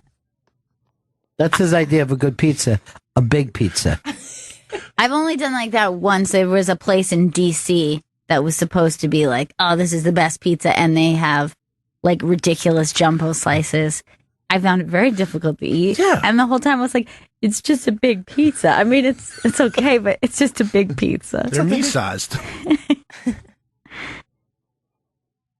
All right, people are trying to send us a bunch of nutty Alex Jones stuff. I don't know much about him, but just the chemtrails was funny to me. It has nothing to do with his actual show. Just its song. It's the chemtrails up to DuckTales was funny to me. Chemtrails. Woo. We got Duncan Trussell stopping in today, right? Yes, we do. Is he here? Is that why you give me the thumb? He's coming up right now. Yes. Okay, so should we break before him or? Yeah, let's break before during him. Let's break before him. All right, we come back. The very talented Duncan Trussell. By the way, there's a piece up on the iBang about his big move. It's a very big deal for me. He's a very hot, well-respected LA comic with a following, a massive podcast, and he, as he said, kicked over the ant's nest and moved to New York City just to shake it up a little bit. I was very surprised because he is such a West Coast personality to me. I was very surprised he made the move. We'll talk to him about it. We'll be right back. Bennington. We're back. It's the Bennington Show. Up on the Interbank today, Duncan Trussell kicked over the ant's nest and moved to New York City. And so happy to have you here on the show, dude. Thank you. You know, I went through reading the article and I'm like, you did something just to do it. You changed your life just to change your life. That's right. Yeah, that's right. I read I think it's Alejandro Jodorowsky. Mm-hmm. He says sometimes in your life, if you kick over the ant's nest, it'll rebuild itself in some way. And it's just an amazing thing to watch because you can get so crystallized in some form of life where you don't even know why you're there. Yeah, that's how you find yourself sleepwalking, just when you get used to what's happening. And Gail said when we moved to New York when you were a kid that the world turned color for you. Oh, yeah. That was a gigantic move to make for a kid. Yeah, and the amount of the kinds of people that I was meeting, everything. It was like, it really was that scene in The Wizard of Oz, for me, where I was like, oh, whoa. Wow. This is the way to be a young person and be alive. It was crazy. I feel so cheesy right now because I like New York so much. It's just such an amazing place. And, I can't get over the fact that I don't have to have a car. It's nuts, right? It's nuts. Yeah. We live, just a few blocks away from 2 different giant health food grocery stores. So that are 24 hours. Yeah. It's insane. It's so decadent. Well, the Brooklyn Co-op food thing has been around for generations. And now everyone came back to oh, this is farm food, you know what I mean? Yeah. But it's really weird that city people had that connection, Yeah. And there's really great farmland all around, in any which direction. So they bring all that stuff in. Wow. and just sell it on the street. It's always fun, man. Yeah, it's incredible. And everyone's, like I don't know. Again, this is brand new to me, and I'm sure that at some point I will sink into some kind of dark depression or something. I imagine that happens anywhere. It's up to you, though. That's what I think. That's what I like about this place, is because it really forces you to decide whether or not you're going to be crushed by its massive power, or just work really hard. It's incredible. Everyone's got books. You get on the subway and people are reading. People are playing drums on the subway. It's just alive, and you can feel it. I've heard there's some kind of not to get woo-woo on you here, but I've heard there's some kind of deposit under the city, some kind of crystal deposit or something that everyone's buzzing on. Yeah, everyone's buzzing on. Yeah, a lot of. I think Crowley died here. A lot of occultists come here probably for that energy. Well, there's just a lot of people that are from all different places are drawn to New York City. I mean, when you think about it, a lot of times you're sitting next to somebody in a restaurant, you don't recognize them. But if you were in their field, you're like, oh my God, that's the top whatever guy in the world sitting right there. So you're always having that, whether you're realizing it or not. Yep. And, the night of the election when people were bummed out, and I'm like, dudes, we're in New York City. This is Miles Davis, Tennessee Williams, Jackson Pollock. This ain't fucking America. This is where people leave America to come here. That's right. And that thinking, if you study the history of America and the history of New York City, the 50s in New York City was like the 60s in the rest of America, right? People were already doing shit that later moved out around the country. If you think about the beats, that whole scene, it feels like it was a scene the way, say, the hippie movement was, but it was a couple dudes. It was just a couple dudes who were really like a decade too early, Yeah. Plant that seed for everybody. Yeah. But at the same time that was going on, the actor studio was going on, which changed the way people acted. You had jazz musicians when the rest of the country was not integrated, playing together every single night. And all of that shit kind of whirled around and went out places. So when everyone's like, what the fuck is up with them? You're going to find out in 10 years. And that makes people crazy when I talk that way. Yeah. But I wasn't born here. I was drawn to this place myself. How long have you lived here? Since 2000. Wow. Right? And the weird thing is another thing is everybody's New York tends to be when they got here too. That's their peak New cool. That's when it was great, So when I got here, people are like, oh, it's really fucking, and I'm like, I don't know, so man. Funny. That's people say the same thing about Burning Man too. Yeah, because I just went for the first time this year. That is an incredible thing that is much in the same way that when you're not in New York, people will warn you about New York. They'll tell you, oh God, you don't know the New York winter. You don't know. It's going to be hell. Your hair's going to go gray instantly. You're going to be sick. It's horrible. But you get here and it's like, no, this is something about the pain here is wonderful. Right. In the same way people talk about Burning Man, they're like, oh, this is just a douche parade in the desert. It's so embarrassing. But when you get there, it's like, no, this is a testament to what human beings can do. This is what it represents human potentiality. And I think you see that here too. You see if humans, when they get together, when they build a hive together and focus their energies, it's just incredible. Everyone here is used to it, but there are tunnels under the entire city with trains that flawlessly shoot through these tunnels, carrying you anywhere you want to go. And it's almost perfect. Just that alone is insane. And those tunnels are over 100 years old, man. They were doing that right after the Civil War. Yeah. That's really fucking wild. Well, when I found out, when you're on the train and they're like, oh, we have a bit of a delay, there's a signal problem. The reason is those signals are 100 years old. They haven't updated the signal system at all. Can you imagine? Yeah. And there's stuff down there. You know, there's hidden rooms down there. Yeah. Tons. I mean, there's old subway stations that people were living in and shit, and there's like chandeliers and stuff from like the turn of the century, and there's mole people who just went down there and they stay. Yeah. And they dig it down there. Yeah. And rats. Yeah. Have you seen that new Netflix documentary on rats? No. I think it's Morgan Spurlock. Is that his name? That's his name. Oh, please watch this. Please. It is insane when you realize how many rats are in New York. They say there's at least one per person. They're building an immunity to poison. They're evolving so that poison won't affect them anymore. And they carry so many diseases and they're super smart. So what's the theme throughout the whole documentary?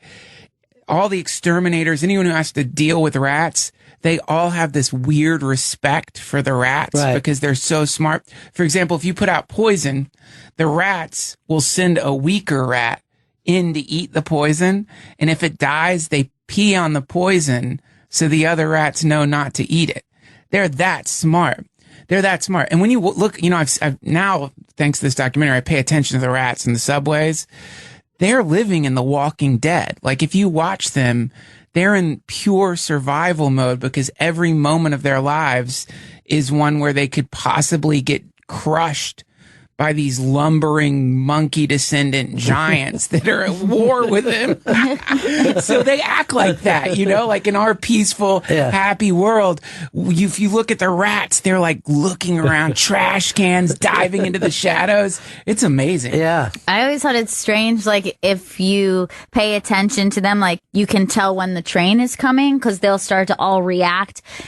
From the vibration, like they know. So you could be like, oh man, I've been waiting so long. You start to see the rats move and you're like, okay, the train's coming. So that's good. That's your They're signal. onto it. Like the Flintstones. God, that's some kind of metaphor. I don't know what it is. Watch the rats. You'll know when it's coming. Watch the rats. Something is coming, huh? Something crazy is coming. Not to switch to something bizarre, but this Super Bowl, it makes me think that we're on the precipice of the singularity because that event, first Super Bowl to go into overtime, the Patriots taking it back when they shouldn't, the statistics show the odds, everything's showing there's no way they're going to win. And then they won.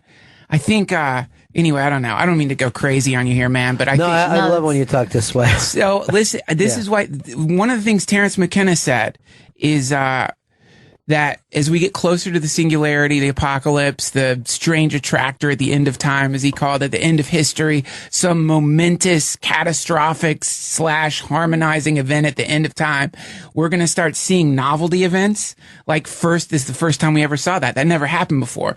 It's from like big things to little things that defy probability, things that fly in the face of polls and charts. And we're going to start seeing this stuff more with greater frequency.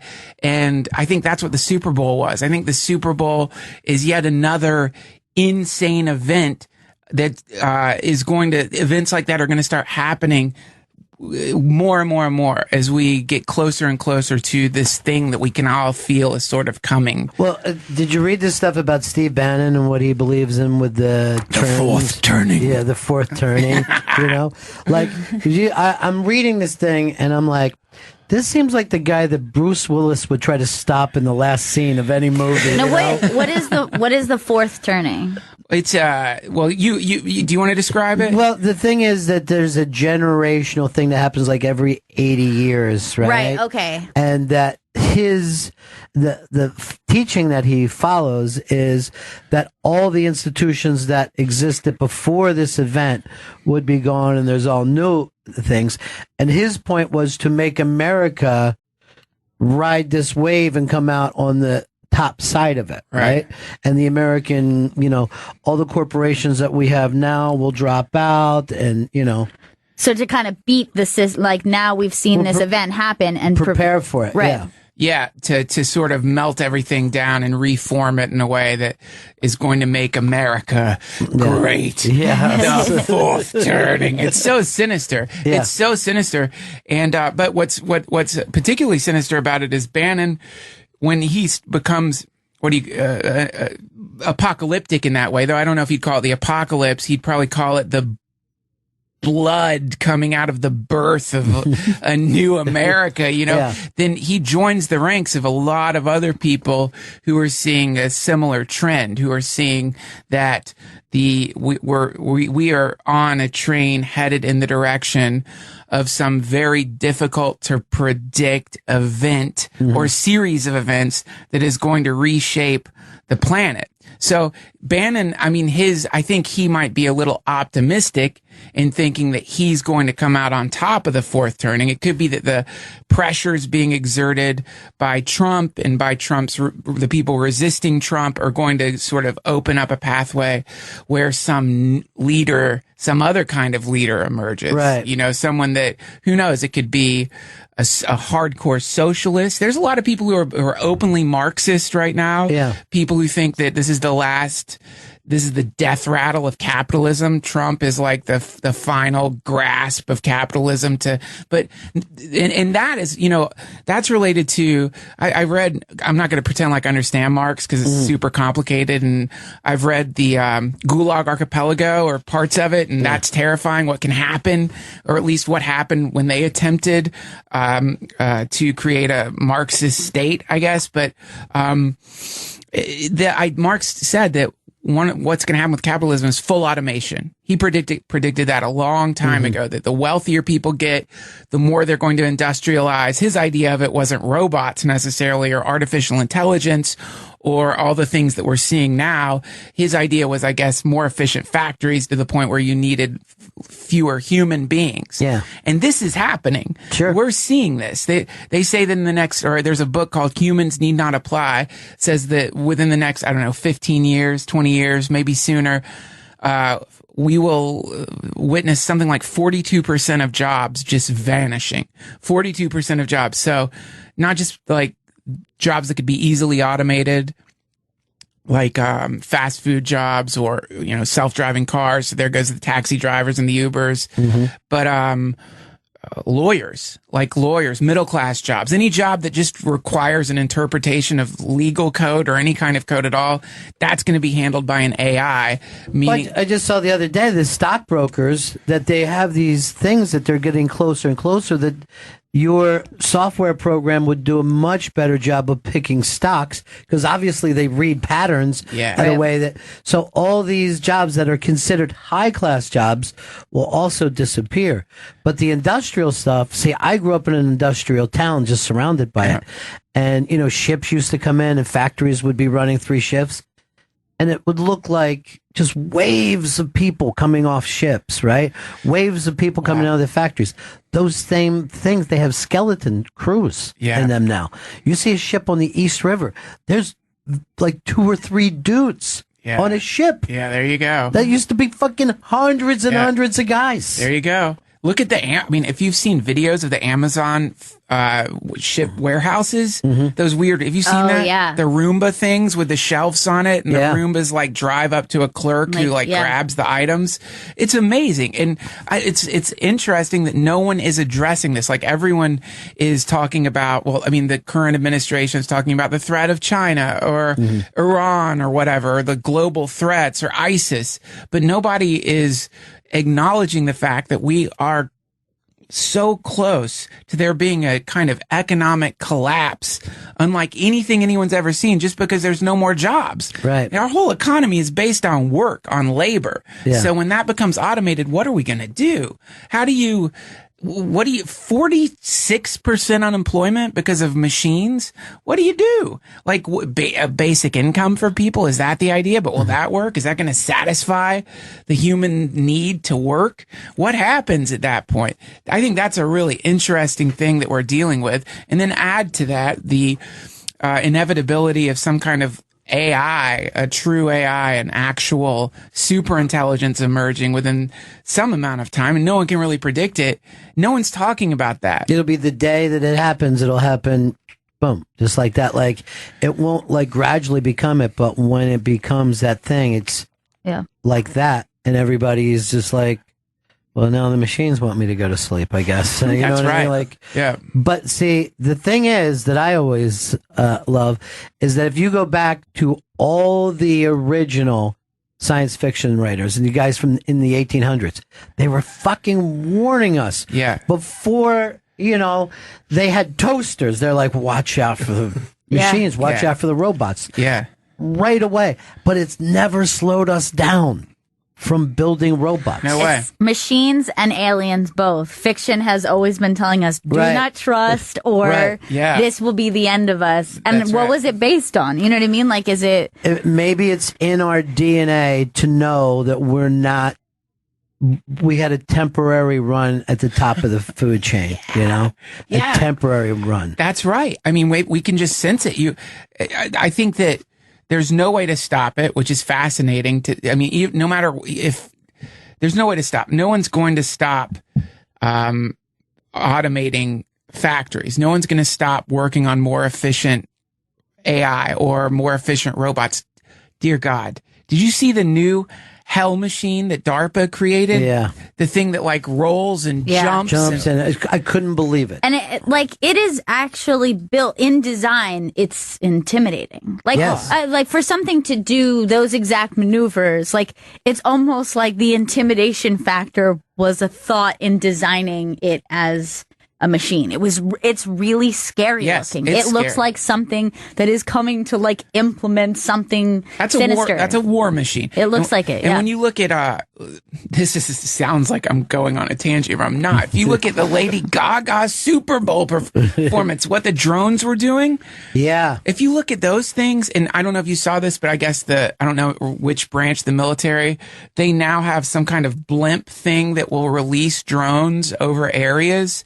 So when you imagine that's where we're headed to, and I think in a certain way, because I'm not a big fan of ISIS or, extremist religious terrorists, but there is something satisfying about the idea of someone running some ancient, outdated, crazy, loony operating system where they're beheading Christians and just monsters. The idea of flying a blimp over them and dropping drones on top of them. Oh, look. Oh, your religion, huh? Check out science. Watch this. These drones just flying down, shredding the skin off of them, just leave like bleached, whitened bodies with ISIS flags fluttering, the weird buzzing sound of drones flying back into the Trump blimp. That's not a bad future. I think that's pretty cool. It's just the scary thing is when they start making their own decisions. That's the problem. It's like the human. We have such hubris. We're like, no, we'll always control the jumping acrobatic robot thing. We'll always control the drones. No one would ever hack those drones. No one would ever hack the robots that we're making that can be, that will eventually be autonomous. It's because we honestly can't stop ourselves from doing this. And I always think of it this way, like if you look at the bees and the way they move from flower to flower, they connect everything and it's all part of our evolution, right? But the fucking bees don't know it, right? They're just going around doing bee stuff. Right. Maybe we're moving into this thing. Maybe it's as natural as could be, is that we're building something to take over that's better, stronger, faster than us. Well, look, I mean, God, inevitably, I end up talking about the cordyceps mushroom too much, probably. You know about the cordyceps mushroom that drops on the ants? You ever seen this? No. So it's a fungus that lands on ants, gets into the ants somehow, gets into their brain. The ants will climb up a tree, climb to the edge of a branch, die, and then the fungus will burst out of them and drift down like snow on the other ants, taking over the other ants. So if an ant sees an ant that's been infected with this particular fungus, it'll kill it right away, just like in the zombie movies. It'll take it out, get rid of it, kill it. So when the ant's climbing up onto the branch, I think it probably has a reason in its little ant mind for doing that. There's something that makes sense about that. Right. So the idea is that humanity as a whole is in the same way kind of possessed by what we think is just a desire for convenience, but what is actually the impulse to build what is essentially a portal through which a super intelligence is going to emerge onto the planet and reveal itself as something that we don't know. That's the problem. We don't know what it's going to do. Right. Check out Nick Bostrom's book, Super Intelligence, which details all the pathways to this thing happening. And what's interesting is it might already have happened because, doubtful. Bostrom predicts like 50 years, 60 years. He has a pretty long clock on it. But he does say that when a corporation builds a super intelligence, if it can control it, it's not going to say that it built the super intelligence right away, because the super intelligence might tell the corporation, stay on the DL about this one. Mm-hmm. Don't talk about it. Let's develop further. And then the corporation will start making decisions based on the super intelligence's advice. And then by the time other corporations catch on that this AI has emerged on the planet, the AI is already going to be light years ahead evolutionarily because it's exponentially advancing. So the thing could already be here. Who knows? Who knows, right? Yeah, who knows? It could already, we just don't know yet. We don't know. So that's one of the interesting aspects of being alive right now, is that while everyone's caught up on like Trump's ridiculous tweets and, did you see the SNL sketch? We really got him, didn't we, boy? We got him. While we're doing all that in the laboratories and basements of corporations across the planet in China and Japan, they're using gene editing technology, CRISPR, creating supercomputers just with the intention of building a new life form that can do something that we don't even know what it's going to do. Right. So that's what's hilarious right now, because it doesn't matter so much about Trump necessarily. Of course, if he causes a thermonuclear war, it's going to set back the super intelligence a little bit, but I don't think he is. But it's not so much politics right now. There's a deeper thing happening on the planet, and the political earthquakes that we're experiencing and witnessing, from Brexit to Trump to whatever the next one's going to be. These are all just foreshocks of this event that we're rapidly accelerating towards, which I'm quite excited about. Sure, man. I think every generation wanted to be there for the end times.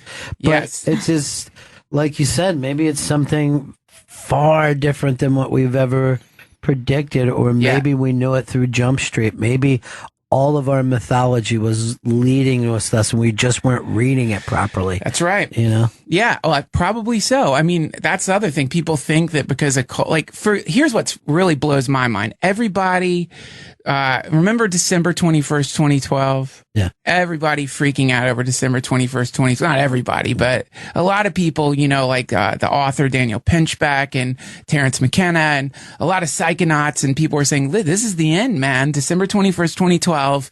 Like that, people were down at the pyramids, doing like saging themselves and waiting for the aliens to come, because their misapprehension of that date was that there would be some sudden event that happened. But if you look at nature, fall doesn't happen all at once. The leaves don't just change colors all at once. Winter slowly comes in. When you get sick, generally, if you get a cold, you start getting symptoms, then it intensifies. So in the same way, if you consider the fact that if you think of the world pre-December 21st, 2012, compared to the world we're in now, it might as well be another dimension, right? So the fact that they were able to come that close within a few years, 50 years off, even if it's 100 years off, 100 years off, and certainly in 100 years, God knows what this planet is going to look like. You just can't tell. So their prediction was pretty accurate that right around this time we were going to experience such massive changes and disruptions that the world 20 years from now is not what we're doing right now. 20 years from now, absolutely, it's going to be completely different. Self-driving cars, drones delivering groceries. Again, this is all assuming there isn't some massive shift in the climate or some kind of nuclear war, which is also going to create a different landscape, just one less appealing. Yeah, well, I was just talking by the way, Duncan's podcast, the Duncan Trussell Family Hour is available now on iTunes. And you're doing it in Brooklyn now, right? Yeah, the Bell House once a month. Yeah, that's right. Yeah. So that is like open to the public. People come out. Yeah, that's right. Yeah, and the one coming up, if you're into psychedelics, come to that one because I'm not announcing the guests only because if they, for whatever reason, if there's a last minute cancel and I've got to get a new guest, which I don't think there will be. But whoa, man, this is a good one. If you're a psychonaut and you want to come and like, I've got like the real deal coming to like break down. He's like an alchemist, basically, who studies like research chemicals as well as like the classics like LSD and things like that. But his sole focus is, and he's got a show about it too. But I won't give any more info away, but it's going to be really good. But that's the other odd thing is we're talking about the electronic technology. Also, the technology in that stuff is moving. That's right. At a crazy rate. Thank God. I mean, that's the they're allowing people to research it now. The prohibition has ended on the research of LSD and psilocybin and MDMA, and they're using, the folks over at MAPS are using MDMA to treat PTSD with shocking results. With PTSD is a plague. And it destroys families. If your father, your mother has PTSD, then your childhood is going to be a childhood living with somebody who, if they're not getting treated, are probably treating themselves with alcohol or with, drugs or with just anything to try to tamp down the fact that stuck in their short-term memory is this horror, because a lot of our troops have just seen things that are so brutal that their mind can't let go of it. And I interviewed Rick Doblin about it, and he says it's like a kind of like, I'm going to butcher it because I'm not a doctor, but it's like a filing problem, right? So when things go from short-term to long-term memory, the stuff in the short term goes away and it gets filed away in your brain, and that's it. But when you have trauma, it gets stuck in your short-term memory and just stays there, like when a light flashes in your eyes or whatever. So that memory is just floating there. Somehow taking MDMA, with a lot of therapy, it helps you refile that event into your brain so that you're no longer constantly traumatized with it. Because right now, if you have PTSD, you'll go to the doctor, he'll give you Xanax, he'll give you some kind of benzo, maybe you can do different types of therapy, but it's like to get rid of the constant, never-ending, crushing anxiety that comes from it they don't have a cure yet. And the results coming from the MAPS research are just incredibly promising. And to me, that's very exciting because I know people who have PTSD and I know what it does to a family, and the idea that you could, anyway, that's really cool. Also, the research they're doing on LSD. I don't know if you read the article that just popped out. Like, they know now why LSD lasts longer than mushrooms, which is something which is fascinating, which is it's actually getting, because when you take LSD, you what's confused or confounded people about it is you take LSD and the chemical appears to be out of your body, and yet when you're tripping for 10 hours, 9 hours. Why? But now they know that it's actually getting stuck in your, like, the actual chemical, the chemical itself, the way the formation of it gets stuck in your neurons somehow, and that's why the trip lasts so long. Which is someone who's a fan of LSD, I've always wondered that. Now, when I'm tripping, I'll be able to think, oh, it's just you've got a bunch of acid stuck in your neurons. No big deal. No big deal. Yeah. It's not necessarily something that's going to calm someone down having a bad trip. It could take a while. It's stuck. That's all. Just think of it as something stuck there. Yeah. So now, when you do your stand-up, it's similar to this, or what do you do? I see that you go back and forth with your stand-up. Yeah. Like, I saw you do a really fucking wild bit that you told on stage about the dolphin that you saw and telling that metaphor, and I loved it, man. Thank you. Well, that's a brand new. So, man, I love New York because the comedians here, one of the things I love is the comedians here they're really into writing, and they're really focused. And I was talking to a comedian at the New York Comedy Club, and I said, I think I'm just going to abandon this joke, the one you heard, because it's too long. It's not funny enough. I don't want to do, though I appreciate the kind of comedy where people are like, I don't know, there's some semi-profound thing and people applaud or whatever. Yeah. It's cool, but I want to do jokes, right? I want it to be funny. So I'm like, I don't think I can make this funny. And, he told me, he said, you know what? I was throwing a joke away once, and a comic said to me, why are you throwing that away? And he's like, well, it's not funny. And the comic said, never throw your jokes away. Sometimes you're just not good enough for the joke. Right. And I love that, man. Yeah. It's like really cool to think like if you just keep working really hard, then maybe you can make a joke that's got a big idea, shrink it down into something super funny. I'm glad you liked it though, man. I do think there's some potential to it. It's just a little lofty. I don't want to do like the greatest comics, the greats, they take these enormous philosophical concepts and they boil it down into a kind of free base thing where the audience can take a hit off this powerful idea, and that creates true laughter, or like my favorite style of comedy. Carlin did that. Hicks at his best did that. I even think Mitch Hedberg did that with his, if anyone was just sucked ideas down. Yeah. So anyway, I have a lot of ideas that I am fascinated with and obsessed with, and I would like to be able to in some way or another convert those into working jokes, not lofty premises, and it's intellectual, but it's not funny or whatever, but something supremely funny. That's my goal. That's what I try to do when I write jokes. I think that's always really fucking fascinating too, because it means that you pay attention to process, right? Right. So if you look at Hedberg, who, and I would agree with you that there's no reason that some of those jokes I should be thinking about long after I heard him, and to know when you look at the amount of words he wrote compared to the amount of time, since he was always writing all the time. His wife was in here and said, I got something I want you to see and hold on to for a couple of days, and just handed me his notebooks, right? Oh, wow. So because we were doing a thing on Mitch's life, and like I took him home, and I'm reading through it, and I'm like, don't go through this too fast. This needs to be studied, because you could see his brain wasn't working the way we think of normal person writing.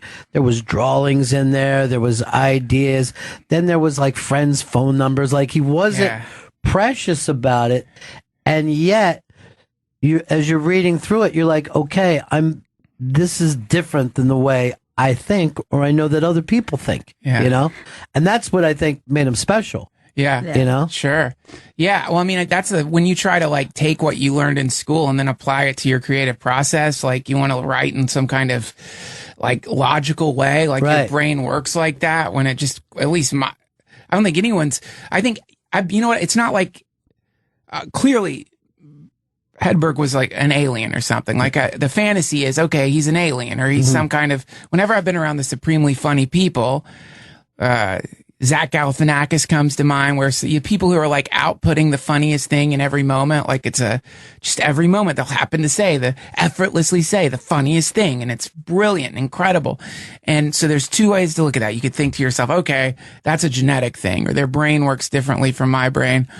And it could be, right? But I think that if you start believing that, then that will make me not try harder. Right. You know what I mean? That'll make you not, because maybe it's just that some people have broken out of the classical idea. Think of the way they taught us in school. Like, here's how you do something.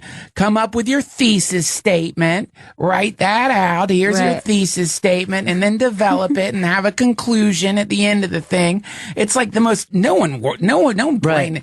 If you really think about the way you think, your mind, the way your mind works, my mind at least is like an echo chamber of 1,000 different thoughts bouncing around, mixed in with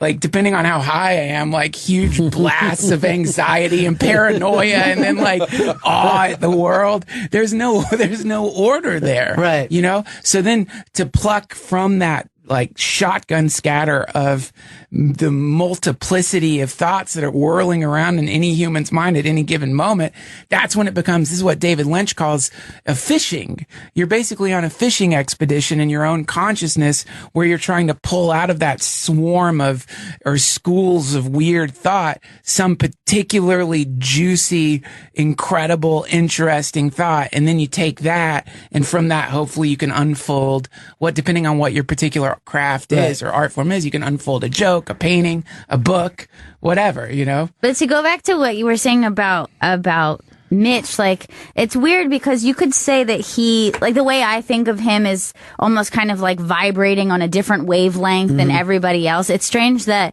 only when you're able to step back and look at someone, then you can make such an intense statement about them. But like, how many people do you know that you know personally, or you get to spend time with, who are that level of creative that you wouldn't be able to think about it unless you were stepping back and looking at their life and looking at their body of work. Right.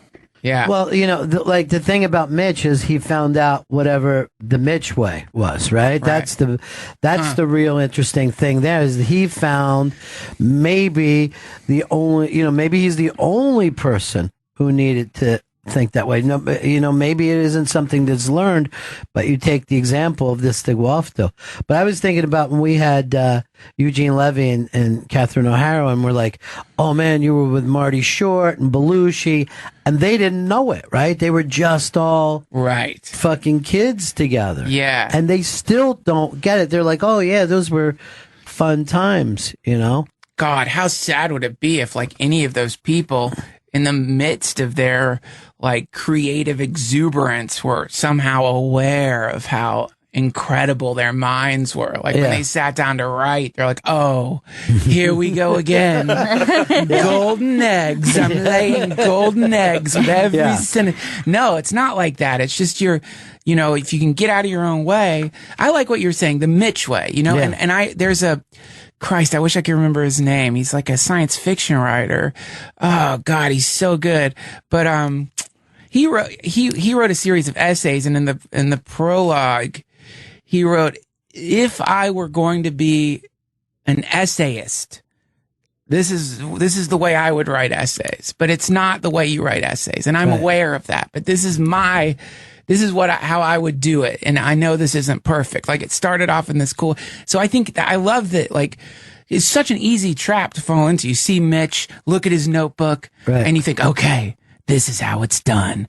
Let me start writing serial killer graphs and charts and lines and phone numbers, and then I'll become Mitch Hedberg. No, don't do that. Just let yourself do the thing that you do. That, however horrible or great it may be, just as much as you can do. This is just, if I was going to write a joke, here's the way I would write it. And then from that, you at the very least, you'll have a unique form. Right. Instead of someone looking at you and being like, well, he's kind of, here we go. It's another Louis C.K. Wow. Or it's another whatever it may be. But that's what's cool about like what's happening in comedy now. Like when I see you down at the Stand, there's like some young black kid, and then there's some observational comic, and, you know, Bonnie comes in with her unique thing. And you're just like, oh man, this doesn't look like it would all go together. Yeah. You know? But there's something like really amazing that everybody's feeling like, I'm going for my own scene. I forgot the young kid who said he doesn't want to look at anybody else's paper with his stand-up, you know, that he's just, you know, looking forward. I see a lot of people doing that. Yeah. You know? Thank God. I mean, I think that was I think the greatest comedy advice probably is don't give comedy advice, you know, because that's your own, you can really mess somebody up, you know, you can throw them off their own course or whatever. But above the original room of the Comedy Store, Mitzi has written about the open mic. For 3 minutes, not to be funny, but to be yourself. And I think that is her E equals MC squared of comedy, which is that it's just be yourself. Try as much as you can to articulate your own truth. As difficult and terrifying as that may be, actually, there's that club, The Creek in the Cave. Yeah. And they've got a thing written there, which when I saw it for a second, I thought, oh, that's so cheesy. And then I thought about it, and I'm like, God, that's brilliant. And it says something along the lines of, go towards the fear, right? And sometimes you've got a great joke when you think to yourself, there's no way I could say that. Yeah. Well, if I said that, I would offend this person or that person, or I would like blaspheme, or people would hate me, or people would realize what a pervert I am, or people are going to understand how screwed up I am. So and yet those jokes are the ones that have like the most power. Sure. It's the ones that you get up there and you're like, God, I just can't say this because and then wow, they liked it. And then simultaneous to having a new joke, you've been forgiven.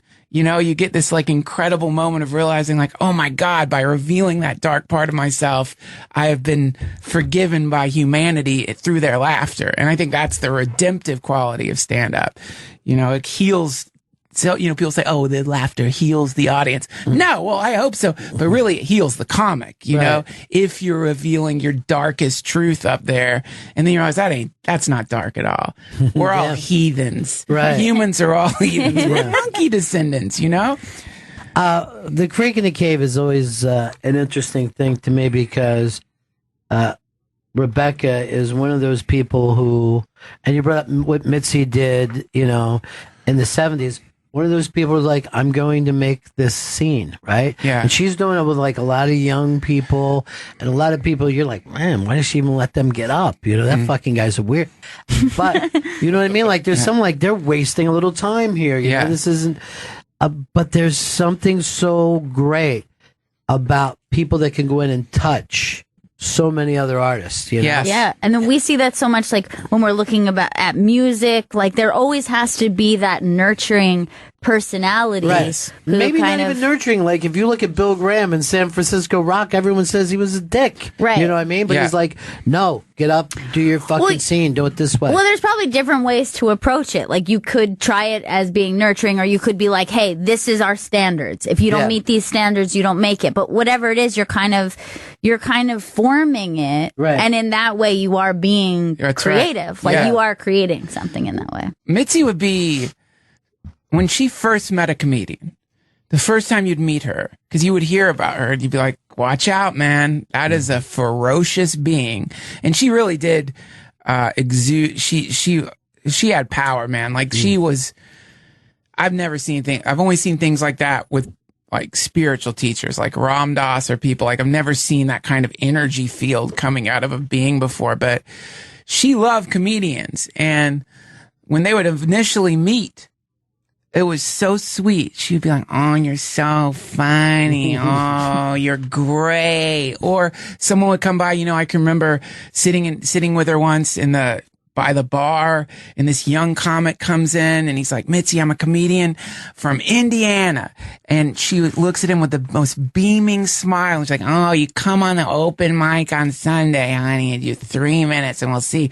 So you would think he would look at that and think, oh God, I've done it. Mm-hmm. And then maybe she'd see him on stage and be like, give him the light, get him out of my club. It's terrible. But her idea, so the love she was giving people was not the love, what people who don't understand love think love is, which is like, I'm going to let you do whatever you want and everything's fine and whatever. It's the kind of love that's real love, which is, the kind of love that will let you fail, amplify the failure, give you the sense there's no safety net. When you got in front of her, it didn't matter how long you'd been performing at that club. If you got in front of her and something was off, you might not get spots for a few months or ever again. So, but that created the exact right kind of climate to produce really great comedy, because really, name one truly forgiving audience, an audience that doesn't function like that, an audience that if you're not working hard enough or you're lying up there, you're whatever, audiences aren't going to take that. They don't like it. So to train comics, I think the best way to do it is to allow them the possibility of catastrophe while simultaneously pushing them in the direction of success. And when those two things meet, it produces, I think, and also you have to, you do have to nurture them. Mitzi created a situation at the Comedy Store where in those days, just like what you were saying, you'd see a comic, you'd see I've seen the whole path, the whole course of a comic. You see them get up in front of her, she passes them. You think, God, what? Like, that person just does not strike me as a funny person. And then you see them a year later, they're slaying audiences. Just this new beat, this thing inside of them is coming out. And I think that there are patrons out there, people who can see that where other people can't see it at all. And that's an amazing thing to see past to see like, God, I'm sorry, man. This is a boring rant, but no, dude, I love this. Remember those rock polishers? Do you remember those rock polishers? Yeah. This is the most boring invention of all time, but you throw like whatever, like some piece of gravel in there, rocks, and you let it roll around in there, and then it comes out the other side. Beautiful, shiny. Well, that's like I think that's the process. Oh God, I sound so pretentious. No, that's the process of art. But I will say this: that if you like, maybe most people won't know who Mitzi is, right? And maybe it'll be forgotten as time goes on.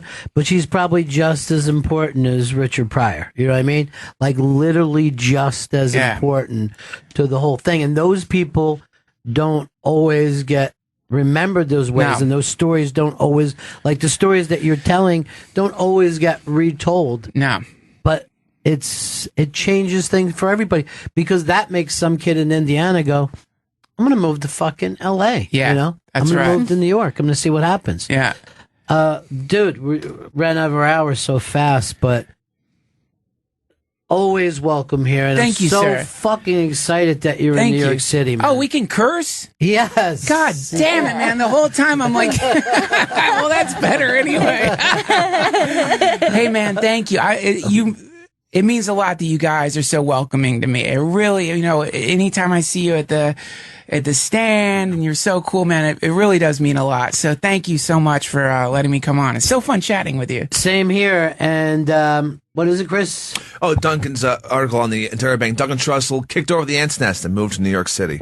Everybody's wild about it, man. It's a really cool move. Thank you. To do. Thank you. Because it's a hard thing when you go, okay, there's an audience there, and I'm going to leave now. I'm going to go to this other audience. Yeah. I've done that a couple times in radio, and everyone's always like talking about my brand, and I'm like, no brand. No brand, dude. Yeah. Hare Krishna. All right.